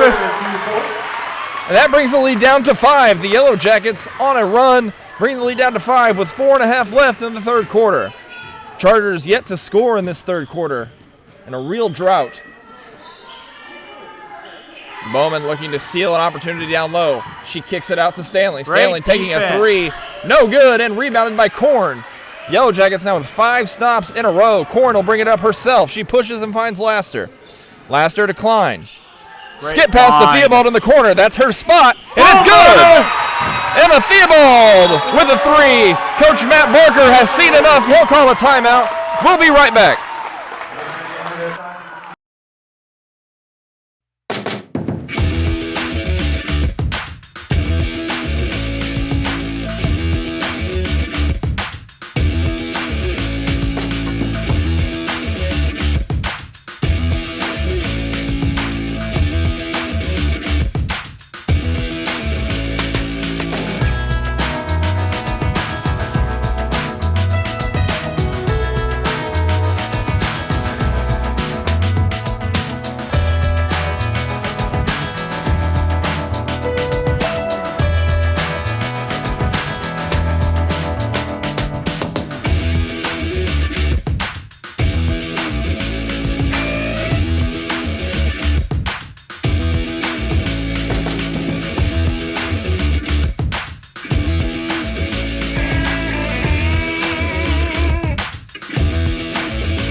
Lady Yellow Jackets off to a great start here in this second half. They went into halftime down 14. Right now they're on a 12-0 run in the first half of this quarter. Here is Bowman. Chargers really struggling with this 2-1-2. Bowman called for a double dribble, and the Yellow Jackets have all the momentum right now in this third quarter. Problem was, Chargers are now stagnant. They became complacent. A lot light for the Jackets. They took it. Now they're only down by 2. Great play right there. Very mature play from Emma Theobald. She had an opportunity for a 2-on-1, but with the Chargers quickly retreating, she decides to pull it out, set up the offense. This is Reagan Klein at the top. They go back to Theobald. Crosses over. Goes middle. Finds Klein. Thought about the three. Didn't take it. Floater. Good. No good. It did look good from my It looked angle. good from where we were at. Yeah. But Hoover gets the rebound, and Stanley brings it up for the Chargers. Maggie Lutz approaching the scores table for the Lady Jackets. Here is Bowman. Chargers looking for anybody to get them going. Madeline Hoover and Madeline Bowman were their 2 leading scorers in the first half. They haven't been able to get anything going. Here's a deep three from Krieger, and the senior knocks down a 3 and is able to give some fuel to this struggling Chargers offense. The lead is back up to 5.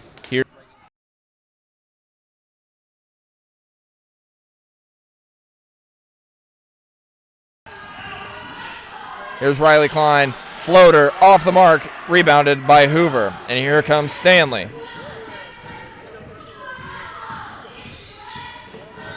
Stanley to Hoover. It's deflected, but recovered by Stanley.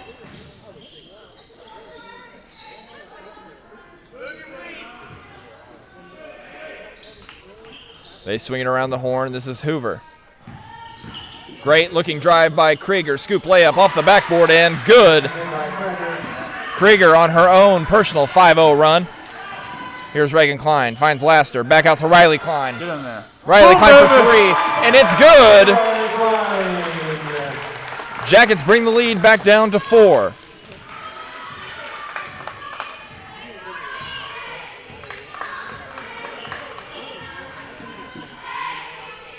Here is Hoover. Bowman looking down low for Goral. She's not there. Korn doing a great job. That pass is intercepted by Emma Theobald. She pushes it up. They're in a 2-on-3. She goes all the way, but pulls it out. 1-on-1. And she's going to be called for a travel, and the Chargers will take over with 1:23 left in this third quarter. Maggie Lutz entering the game.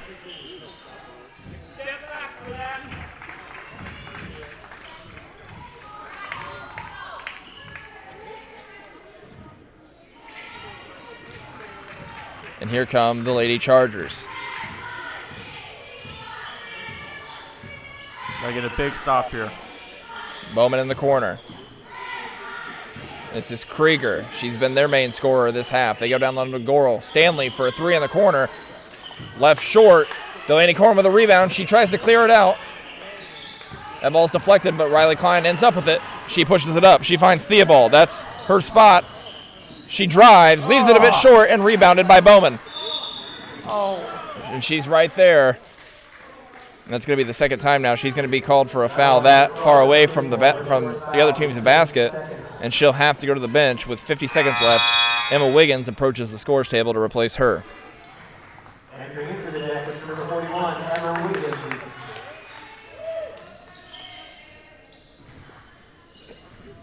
And the Wiggins is going to have to play really, really hard. Match, if not, get more energy than the Chargers. Here's Riley Klein. They're swinging around to the corner. And back around. This is Bowman. Looks down, looks to the high post. And a foul is going to be called on Delaney Corn.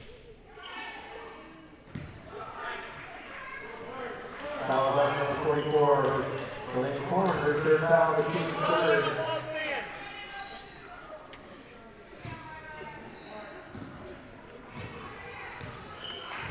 Four of the five starters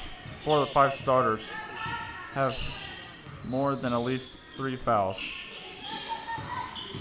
Or 3 fouls or more. Here are the Chargers. Looking down low. Klein gets a deflection.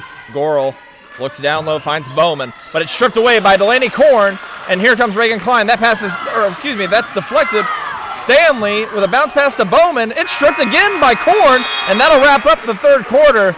Everybody on their feet, everybody energetic. It's been an exciting one. Stay with us for the fourth quarter.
Wow, we have a moment. We want to thank some more of our sponsors, including Daniel Endicott, Endicott Custom Piping, Jenny Livesey Z-Shirts, Phil Batten DDS, Markham Welding, Raver Concrete, First Merchants, The Pizza Shop, Major Hospital, Steve and Jill Krim, Scott and Dia Walker, Dana and Audra Caldwell, and Rick and Cindy Higdon.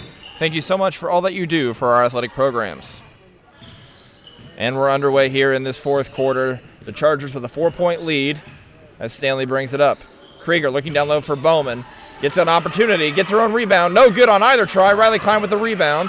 And here come the Yellow Jackets. She gives it to her sister, Reagan. Reagan will push it up. Down low to Maggie Lutz. Had an opportunity, lifted off the front of the rim. It's going to go out of bounds. And the Yellow Jackets will keep possession.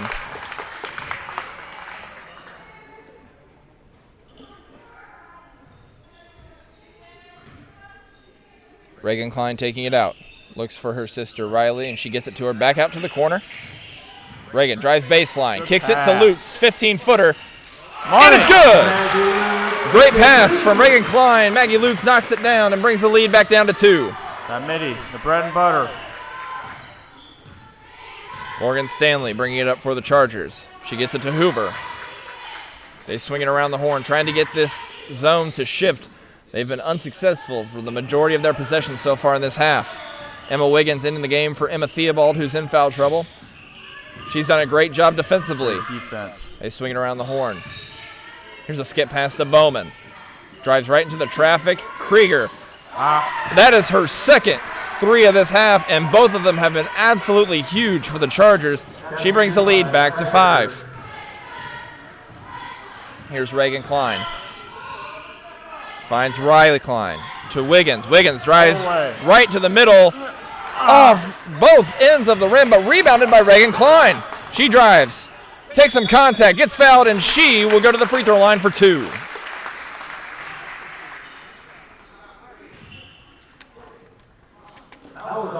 Great hustle play from Megan Klein in order to get the Jackets a second opportunity, and she'll be rewarded with 2 free throws at the line. Emma Theobald has approached the scores table to re-enter the game with 4 fouls.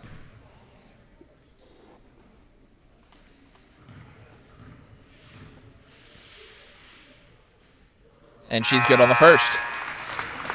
Yellow Jackets struggled early in this game from the free throw line, but since the second half started, they've done very well. Gracie Laster getting her first breather of this half. And the lead is back down to 4. Great minutes from Laster. Definitely contributed on both ends of the floor. Reagan Klein goes 2 for 2, brings the lead back to 3. It's a 1-possession game here at the Hive. It's homecoming. It's a huge night. Let's see if the Jackets can make their comeback. Stanley up top. She swings it to Hoover. They find Krieger. She's hit some huge shots in this game. They find her in the corner. She drives baseline, and she's going to be fouled. That's going to go on number 41, Emma Wiggins.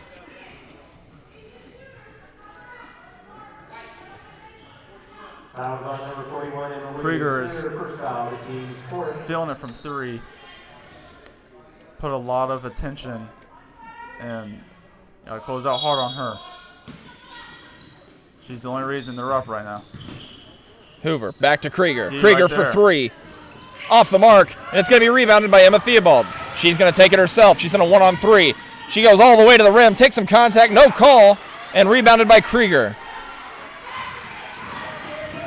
It's really always 50-50 with Emma going to the rim. She might get bailed out, but most of the time she doesn't, even though she's not afraid to go in there. Unable to convert there. Here's Stanley. Looks baseline. That was Geis going up. Some contact, no call, and here comes Reagan Klein. She goes all the way, coast to coast, off the backboard, and again rebounded by Brittany Krieger. Plenty of time. The Yellow Jackets have plenty of time to get into this game. It's only a 1-possession game. Stanley brings it up.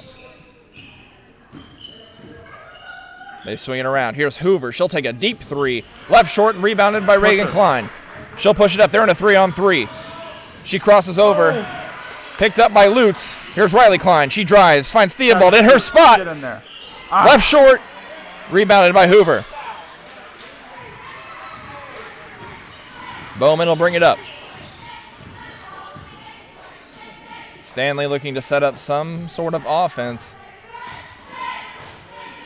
Jackets have done a really good job. Not really any blown coverages except on that last possession. They really have been where they needed to be on each possession. Perimeter defense has been solid the second half. Here's Stanley. She drives. Gets a lane.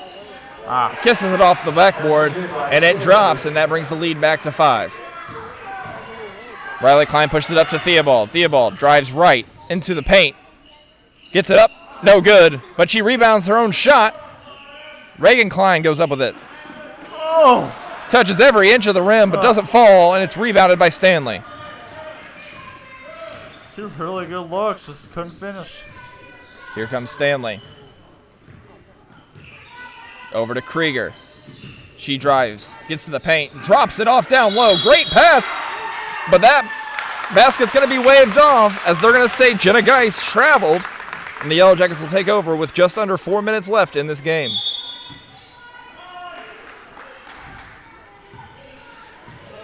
Huge conference matchup tonight. Jackets have been able to mount a comeback. Let's see if they can get over the hump.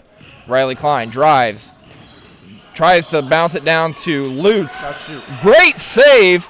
Gets it out to Theobald just off the mark, but rebounded by Klein. And Klein gets it up and puts it in and brings the lead back to 3. Got to get a stop here. Got 3.5 minutes left. Got to dig deep, shift into their 4th gear, and get a stop. Here's Hoover. And she is going to be called for a travel. They say she dragged the pivot foot, and the Yellow Jackets will take over with 3.5 left in this game. Gracie Laster entering the game for Maggie Lutz. Maggie Lutz making a couple of phenomenal plays as she goes back to the bench. She's been huge for the Jackets in this fourth quarter. And it's not just Maggie Lutz coming off the bench. Emma Wiggins providing that bulldog perimeter defense. Each Jacket has done something phenomenal, whether it be perimeter defense, scoring. It's looking good. Here's Theobald at the top of the key. Looking for a gap, can't find one. She's going to go back to Klein. Klein drives left, floater. She gets fouled, and it falls! Riley Klein with the basket. She's on a 4-0 run herself, and she'll go to the free throw line for one more. Fouls on number 34, Jenna Geis. Her second foul, her third foul. And she gets it to go. The Jackets have tied this game.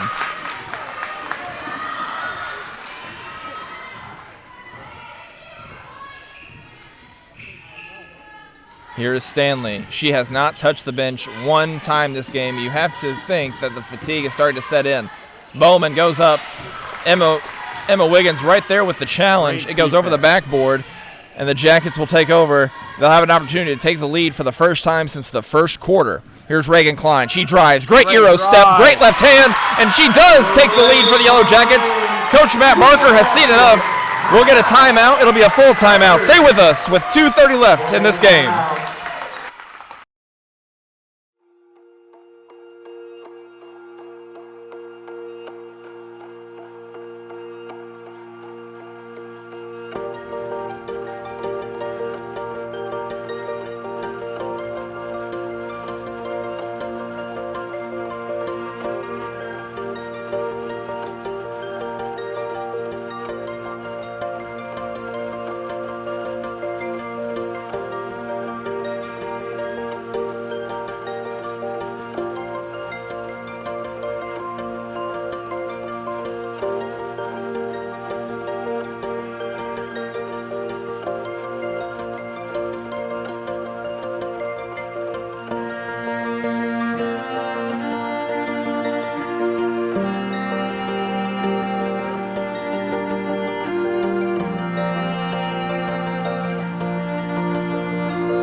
And we're back here at the Hive. 2:30 left in this fourth quarter. The Jackets have taken their first lead since the first quarter, overcoming a 14-point deficit.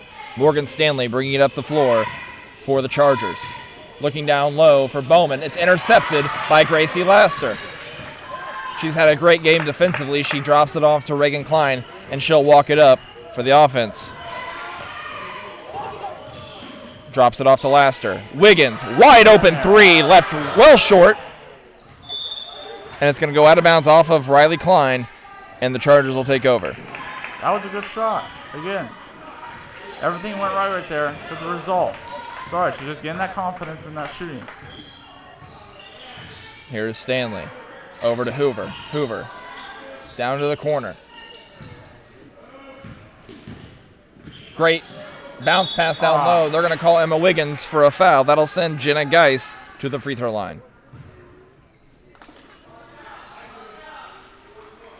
If you're Wiggins, it's just important to keep that confidence.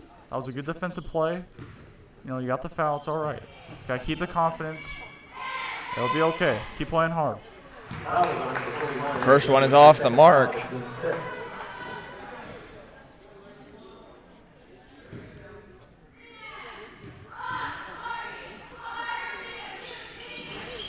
She gets the second to fall. And the Jackets now only up one.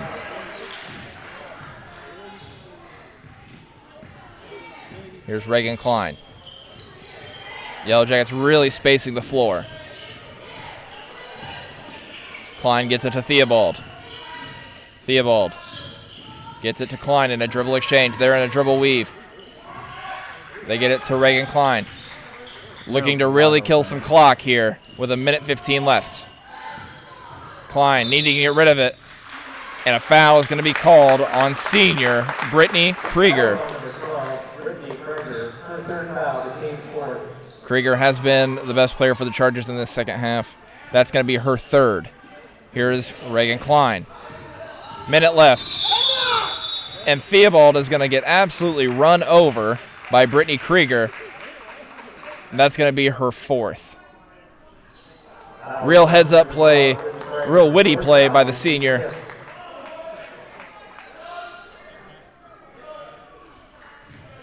Both teams now have a foul to give. And from all the way across the court, they're going to call Reagan Klein for pushing off. And the Chargers will take over.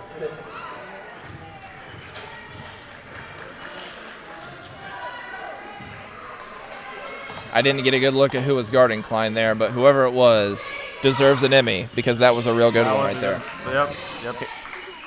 Bowman goes up way too strong and rebounded by Gracie Laster. Time is on your side right here. Let them foul you. They're going to apply pressure.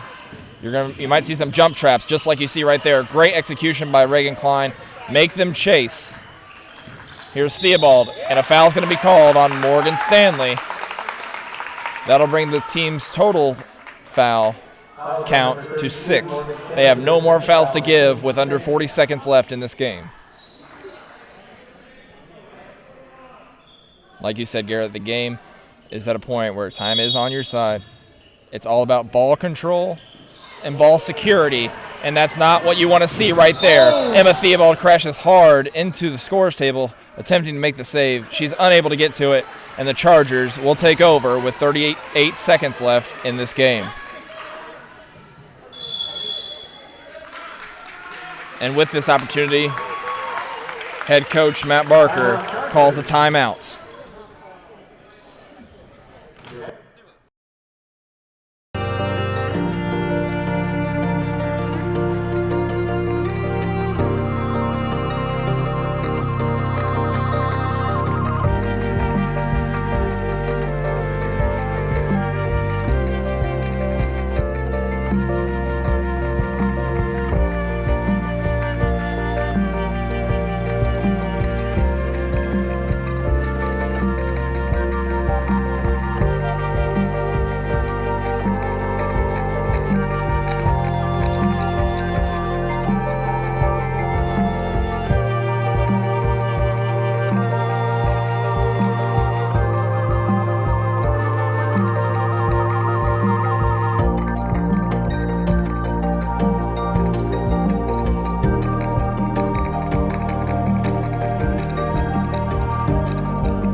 And we're back. 38 seconds on the floor for the Yellow Jackets. Emma Theobald, Reagan Klein, Maggie Lutz, Gracie Laster, and Riley Klein. Huge possession here for the Chargers. Down 1, 30 seconds. Morgan Stanley looking down low. Can't find anybody. Hoover up top. Back to Stanley. Great defense by the Yellow Jackets. She pushed off, and it's going to be a charge called on Morgan Stanley. And who else but Emma Theobald to draw it. That right there is what a leader does. A senior makes plays like that. Game changer. What a play by number 12. They get it into Reagan Klein, and they're going to foul her immediately. 17 seconds, and Reagan Klein is going to go to the line for a one and bonus.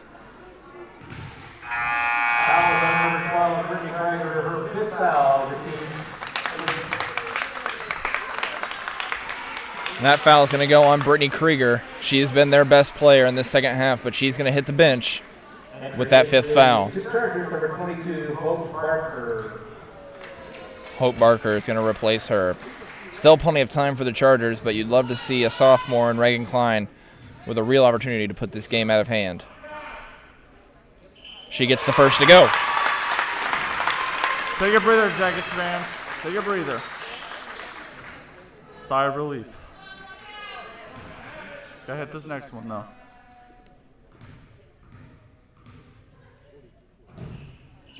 And she hits it. That'll bring the lead to 3. And the Jackets will call a timeout and get an opportunity to set up their defense. Stay with us.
And here we go. Stanley pushes it up. They break the press. Bowman is going to take it all the way, leave it off the rim twice. It's going to be rebounded by Riley Klein, who tips it into her sister. What a great play to keep the clock running, and Riley Klein is going to go to the free throw line. Oh, pardon me, no, Reagan, her sister, is going to go to the free throw line. Full timeout for the Jackets. That foul is going to go on Bowman. And a timeout was called. We'll take a short break. Stay with us as we wrap up today's contest.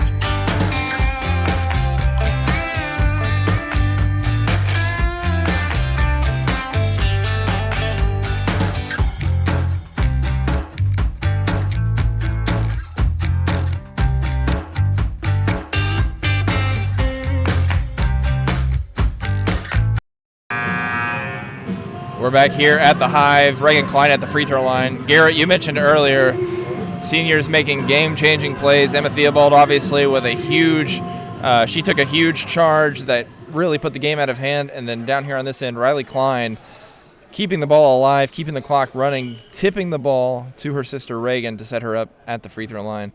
It's been a huge night for the Yellow Jackets as they try to close this out. Reagan misses her first. The clock is going to expire, and the Yellow Jackets are going to walk away. These two seniors, Reagan Klein, Emma Theobald, making the plays they needed to get a win for the last time as they play here at the Hive. We want to congratulate Emma and Riley for two outstanding careers at Morristown as they walk away for the last time. We want to thank you so much for watching our broadcast. We'll see you tomorrow night as the boys will take on Knightstown here at 6 o'clock. This is a JV tip. For my partner, Garrett Jones, producer, Kyler Brewer, I'm Alex Jones. We're signing off. Good night. So stick around for that.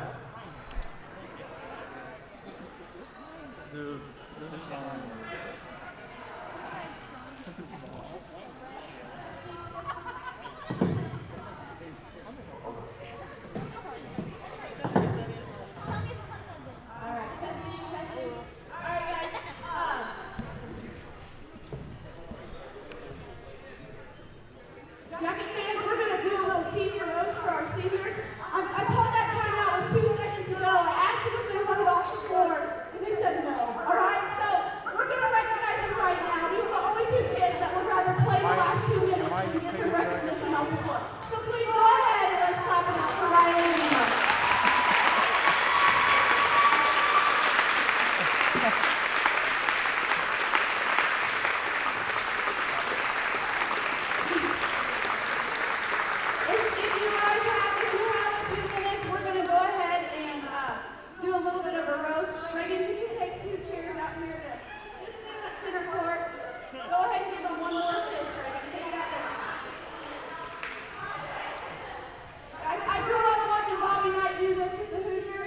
On senior night, they did this a little bit, so we're going to take time and we're just going to tell them how much we appreciate them. Anybody want to go first? Mike, Chad? We'll let Chad, okay? Yeah, I'll go ahead and go first. I don't know if it's much praise, but it's been my honor and privilege to be your coach for the last 3 or 4 years. And Riley, being the JV coach, Coach and I were actually talking about it when we were about 16 points down. I think you do have the untouchable record for the JV squad at 250 points in the season. And your 700 points really means nothing except for that JV team. And Emma,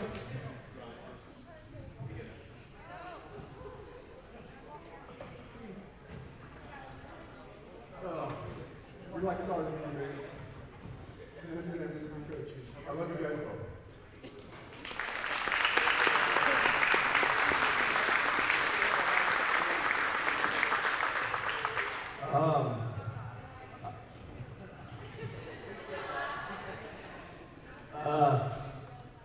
I've got a story about Riley.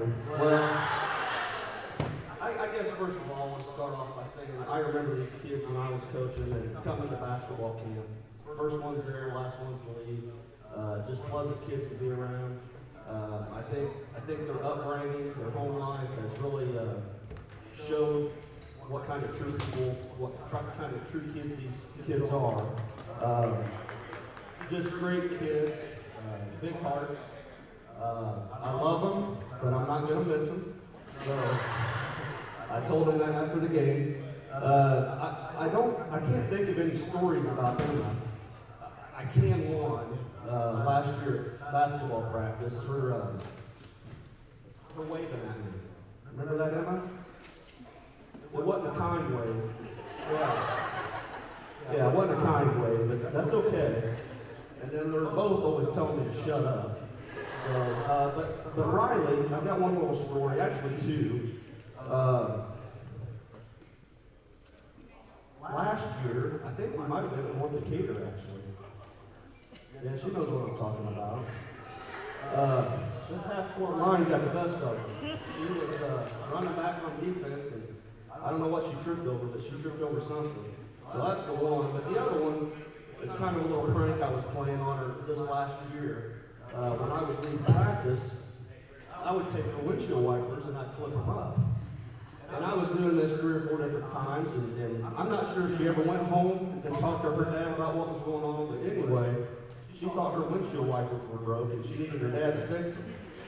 So, but girls, I do love you, I do care about you, and I will miss you. You guys have been very pleasant and very fun to be around. Seeing you grow up from, I think you were in 3rd grade when you started coming to the camps, to where you're at today. I'm very excited to see what you do over the next 10 years. You're going to be very successful. We talked about that in the locker room. With your mentality, your attitude, your work ethic, I'm just very excited about seeing what you guys become. So I love you, and I'll miss you. Hope you come back and see us soon.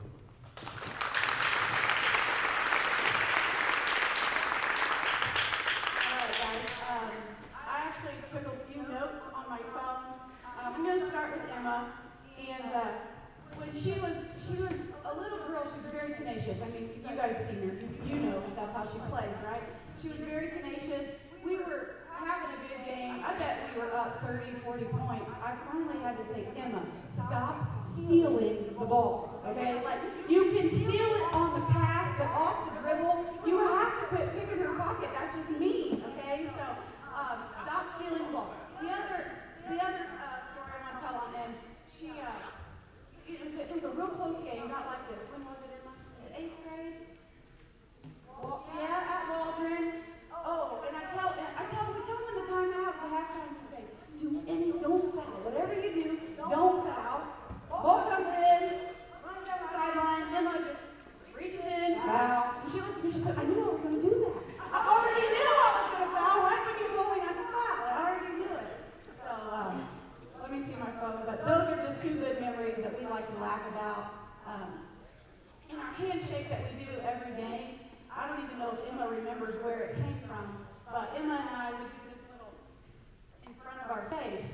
And I don't know if it was like a popular thing the kids used to do or whatnot, but we were playing an IGHL league. We were out at Indianapolis, and it was a tight game. Nobody ever knew where Morristown was. And by the time we left with those kids, all the refs were asking me, where is Morristown anyways? These kids would work their tails off. And Emma picked somebody's pocket on the far end, drove, little and one business. The ball went in, she hit the ground. When she came up, she looked at me and went like this. And I did the same thing back to her. So I don't know why or where that came from, but the kid was on fire. So that's what we did. You know, the fun thing is that my own kids even tell me Emma might be my favorite, but you guys know. Parents, you all all know. You love them all. You don't have favorites. But I do have very dear memories of Emma. And my first varsity year to be a coach, her freshman year, and she was hurt. And we got beaten sectionals, and this kid's crying. And she hadn't played all season, and she's crying for me because she felt bad for me. She didn't ever want to disappoint me, and that means a lot. I know how hard she's willing to work for me. Emma and her family were at my house when my brother passed, and you know, it's more than basketball, and that's what we know. It's more than basketball with her and her family. And also, my kids also tell me, you never yell at Emma. You never yell at Emma. And I say, how can I yell at a kid that works so hard?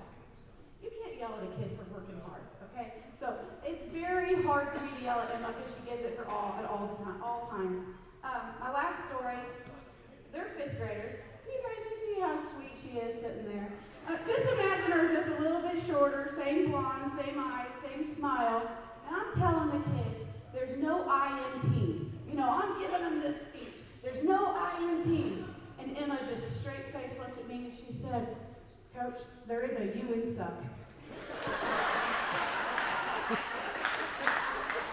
And I told that story over and over and over again, okay? Because that's just too good. That's just too good. So, Emma, I love you. I know you're going to do great. We still have another game in the morning. We got a great week of practice coming up, and then we got a big game on Friday. So, I know this is going to be a kid that I'm going to be able to celebrate her whole life, no matter what she does from here on out. So I love you, sweetie, and it's been nothing but fun. I'm sure I'm blessed to have these memories. I told the kids today that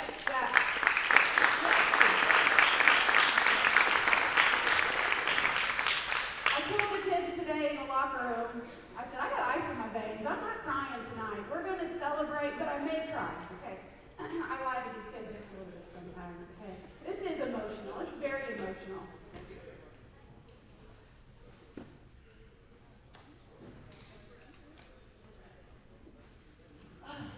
Right. I don't know. I'm feeling pretty good here. Yeah, I'm clutch. Don't worry. I'll get through this, maybe. Oh, my phone just died. See, that's how clutch I am, guys. Right when I need my notes, my phone dies.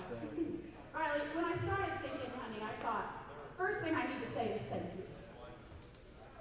Thank you for giving me the opportunity to coach you, to use you as an example, to yell at you, and to hold you to that standard. Guys, I'm a preacher's kid. I know there's stigmas. There's also stigmas to, I think that's the right word, to coach's kid. Okay? Poor kids played with the target on her back. She shared her mom as her coach. I told her from day one, you don't call me mom when we're at the school, you call me coach. And she says, coach, hey coach, hey coach. All right? And that's what I've asked her to do, and she's followed suit. And she's let me love on these kids. My earliest memory of Riley and basketball was kindergarten. I thought this was a great idea. Sign her up for basketball camp. She went to Mac's camp as a kindergartner, Coach Mac, and there was only 2 girls there, and she'd come home crying every night. And I said, it's okay, you're going to love it, you're going to love it. So she did go to Mac's camp as a kindergartner. And then during Boys and Girls Club, I think you must have been 2nd or 3rd grade, I was sitting in the stands with Stacy Carlton. I'm not sure if Stacy's here tonight, but sitting in the stands with Stacy Carlton, we were watching Riley run the floor.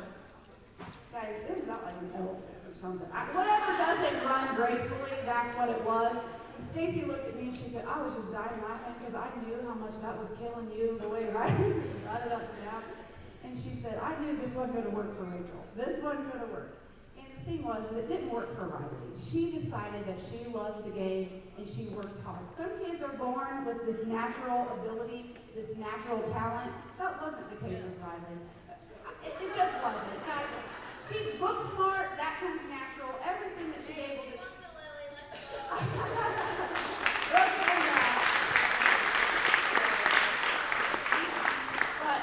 But she had to work on it, and it's been a pleasure to watch her. It's been a pleasure of mine to rebound. We got to spend a lot of time just rebounding, being in this gym, shooting, working hard. And one story about Riley, I was telling Coach Smith that I I can remember a lot of AAU stories about Riley because maybe I'm pretty focused on everything when I'm coaching. But AAU, I get to sit and watch, right? So I remember we get up early, several AAU tournaments. We did it all, but we were in Louisville, and Riley was playing for this coach. She's from out north. She was pretty tough, and you did it her way or you don't do it. And Riley's AAU team's probably up 9 or 10 with less than a minute to go. And she tells the girls she wants no stupid shots. No stupid shots. Riley doesn't think a wide open 3 in the corner is a stupid shot, Chad. That's me. All right. So Riley, of course, she's wide open. She pulls it, nothing but net, knocks it down. Coach yanks her, matter of fact, chews her tail the whole way. I'm loving this. This is fabulous. Somebody else gets to yell at her other than me. And it was just hilarious. Coach was going to make an example. I said no stupid shot. Riley thought that was a good look. She didn't. I don't know if Coach was trying to teach her a lesson. I don't think she ever learned that lesson. That's okay. That's all right. But Coach Anthony was there from Waldron. He came up to her after the game because his daughter Lauren was playing. He said, Riley, that's a good shot. You shoot that shot every time, you know. So whatever. But that was fun. Also, I think most parents would agree with me, is when your kids have to play through a loss or a bad shooting game, that's when you're most proud of them, to keep going, and keep going. I always saw that last night. It was kind of ugly. The first 2 were air balls, but we did get a couple of threes to fall. As a team, we shot much better in the fourth quarter. But where was I going?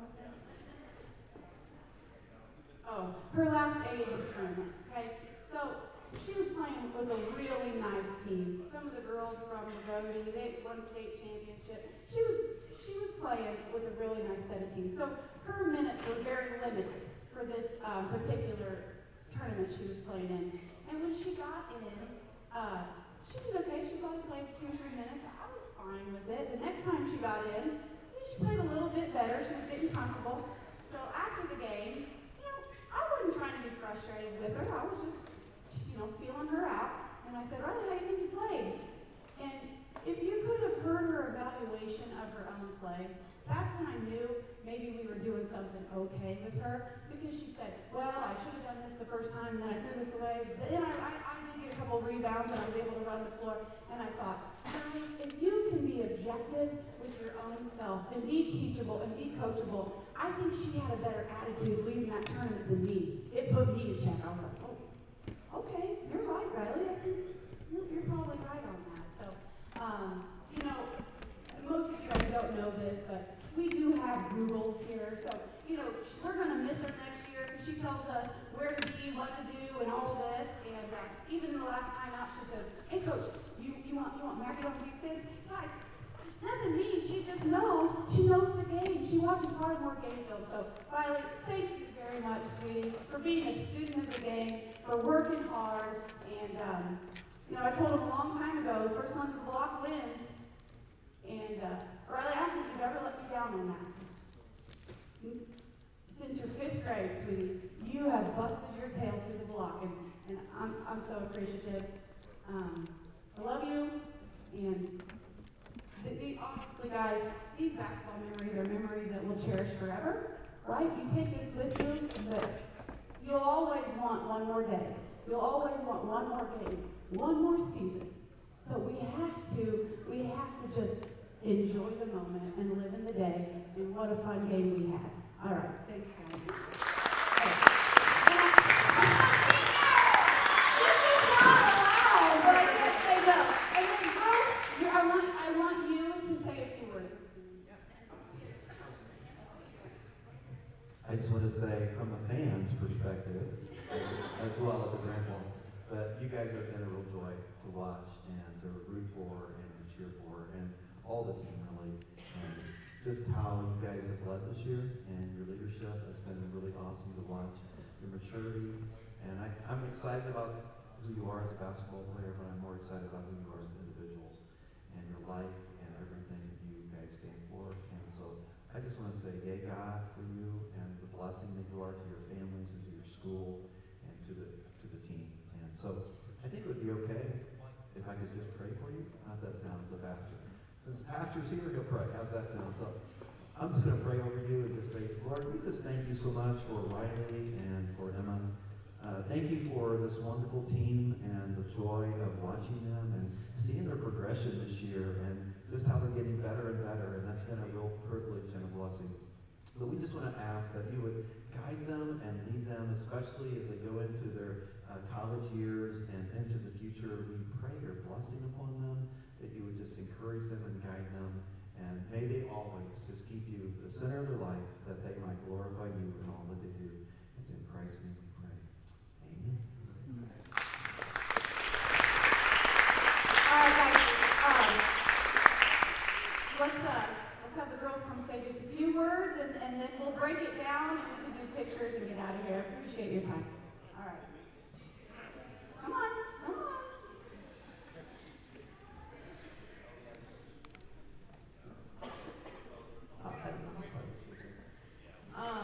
Obviously, that was probably like the most fun game you can go out with your senior year. I'm just really thankful for obviously getting to spend all that time with my mom. Like people always ask, some kids don't like being a coach's kid, but I loved every second of it. It was probably my favorite part of playing, and then also getting to play with Reagan these last 2 years have been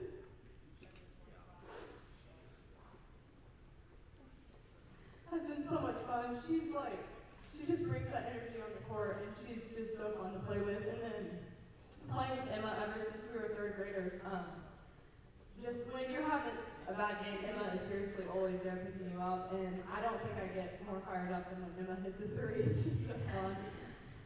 So I love playing with her, and when she had a broken back her freshman year, that was awful, but she was always so supportive and just there every game, every practice. I don't think she missed a practice or a game that whole year, and she was just so supportive of me and the whole team.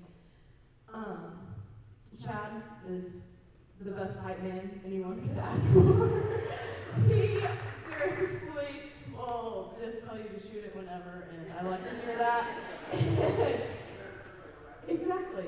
And he has made basketball so fun. And Mike, he's so smart, and he's so smart with basketball. He makes us call him Sir Michael Brands of basketball when we want to address him. So, but more than Mike, he wants us to do well. He just loves on us, and I think that's why we all respect him so much, because he really has our best interest. And in this last time out, he asked us, "Do you trust me?" And we were like, "Yes, whatever you want us to do, we'll do it. I don't care." And then to all the fans, it's just been so fun to play in this gym, and you guys have traveled everywhere with us through some really ugly games, and so really fun ones like tonight. And then Katie and Alexia in the locker room at halftime, you guys really spoke up and got our energy going, and I think that was really important. Gracie, it's been so fun to play with you, and through like your leg surgery, you had the betterment of the team in mind, and I just love getting to play with you, and everyone. Delaney, you got hit in the head, so I hope you're okay. But everyone had some really good plays tonight. Sarah has the highlight of the season with her overtime 3 or whatever it was, so that was fun. But I just have a lot of really fun memories from playing basketball here, so I just want to thank everyone for that.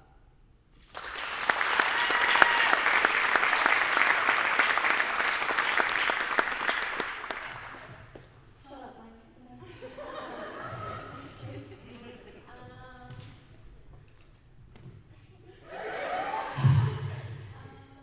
Yeah, freshman year was tough.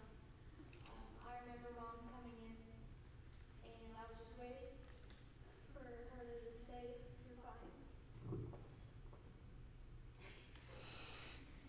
And then she said that I would be out that season, so it was really tough.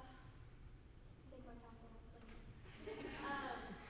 But I was really supportive the whole time, and that year I did not know what I was going to do. I was really just hurt. It was tough. But Coach was there, Chad was there, had Kinsey, and I love this year's team. I feel like we haven't had a team like this all 4 years. We're all just so close. How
happen next year, you'll just go and live your whole life, and I'll never see you again, and I'll just be up there in 6th grade land crying. Although, I get to retire. Because Emma, when she was 7th grade, came to me and said, "You can't leave me." I said, "You're going to leave me." And she said, "No, I'm not. I'm staying here forever, and so are you." And I said, "That's a really long time." So she made a deal with me that I had to stay and teach until she graduated, and then I could retire. Although my husband doesn't agree with that, neither does my Gaffney. So I'm not going anywhere. Please, if that's on tape, I'm not retiring. No way. I would be bored to death. I just want to say thank you from the bottom of my heart. It has been a true joy to watch you girls not only come in so proud of wearing that gold and black and putting this school on your back and carrying it. It's one thing to be an athlete, but it's another thing to be someone that I can be proud of. And I've always been proud of you. I love your tenacity, both of you. I love how hard you work and how you put God on the back and you carry him with you, and it shows. And it shows to my 6th graders. And that means more to me than anything, because those kids look up to you, and that's my goal for you guys, is that when my little ones are walking down the hallway, that they look at you like they look at them, and that you do the same. Because now that they're grown, it's up to you to do the same thing, to be those student athletes that all of those little girls in 6th grade want to be. And not even so much on this court, but in their life. It means a lot. It means a lot to them to see girls coming up there and being a part of their lives, and it just means so much to you guys just walking by them and saying their name or patting them on the back. It doesn't even matter if you know them or not. You just say something to them, it means so much to them. So thank you for all you've done, and I'm getting up here.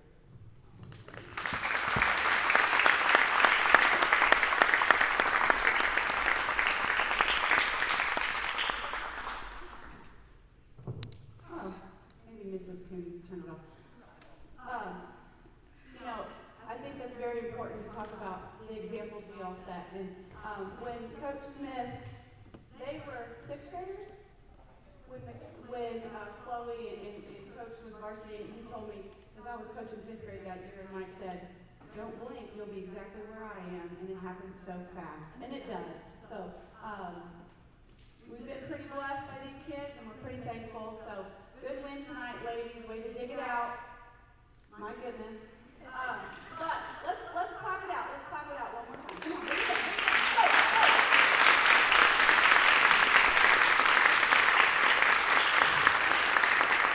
Break it down one more time, right?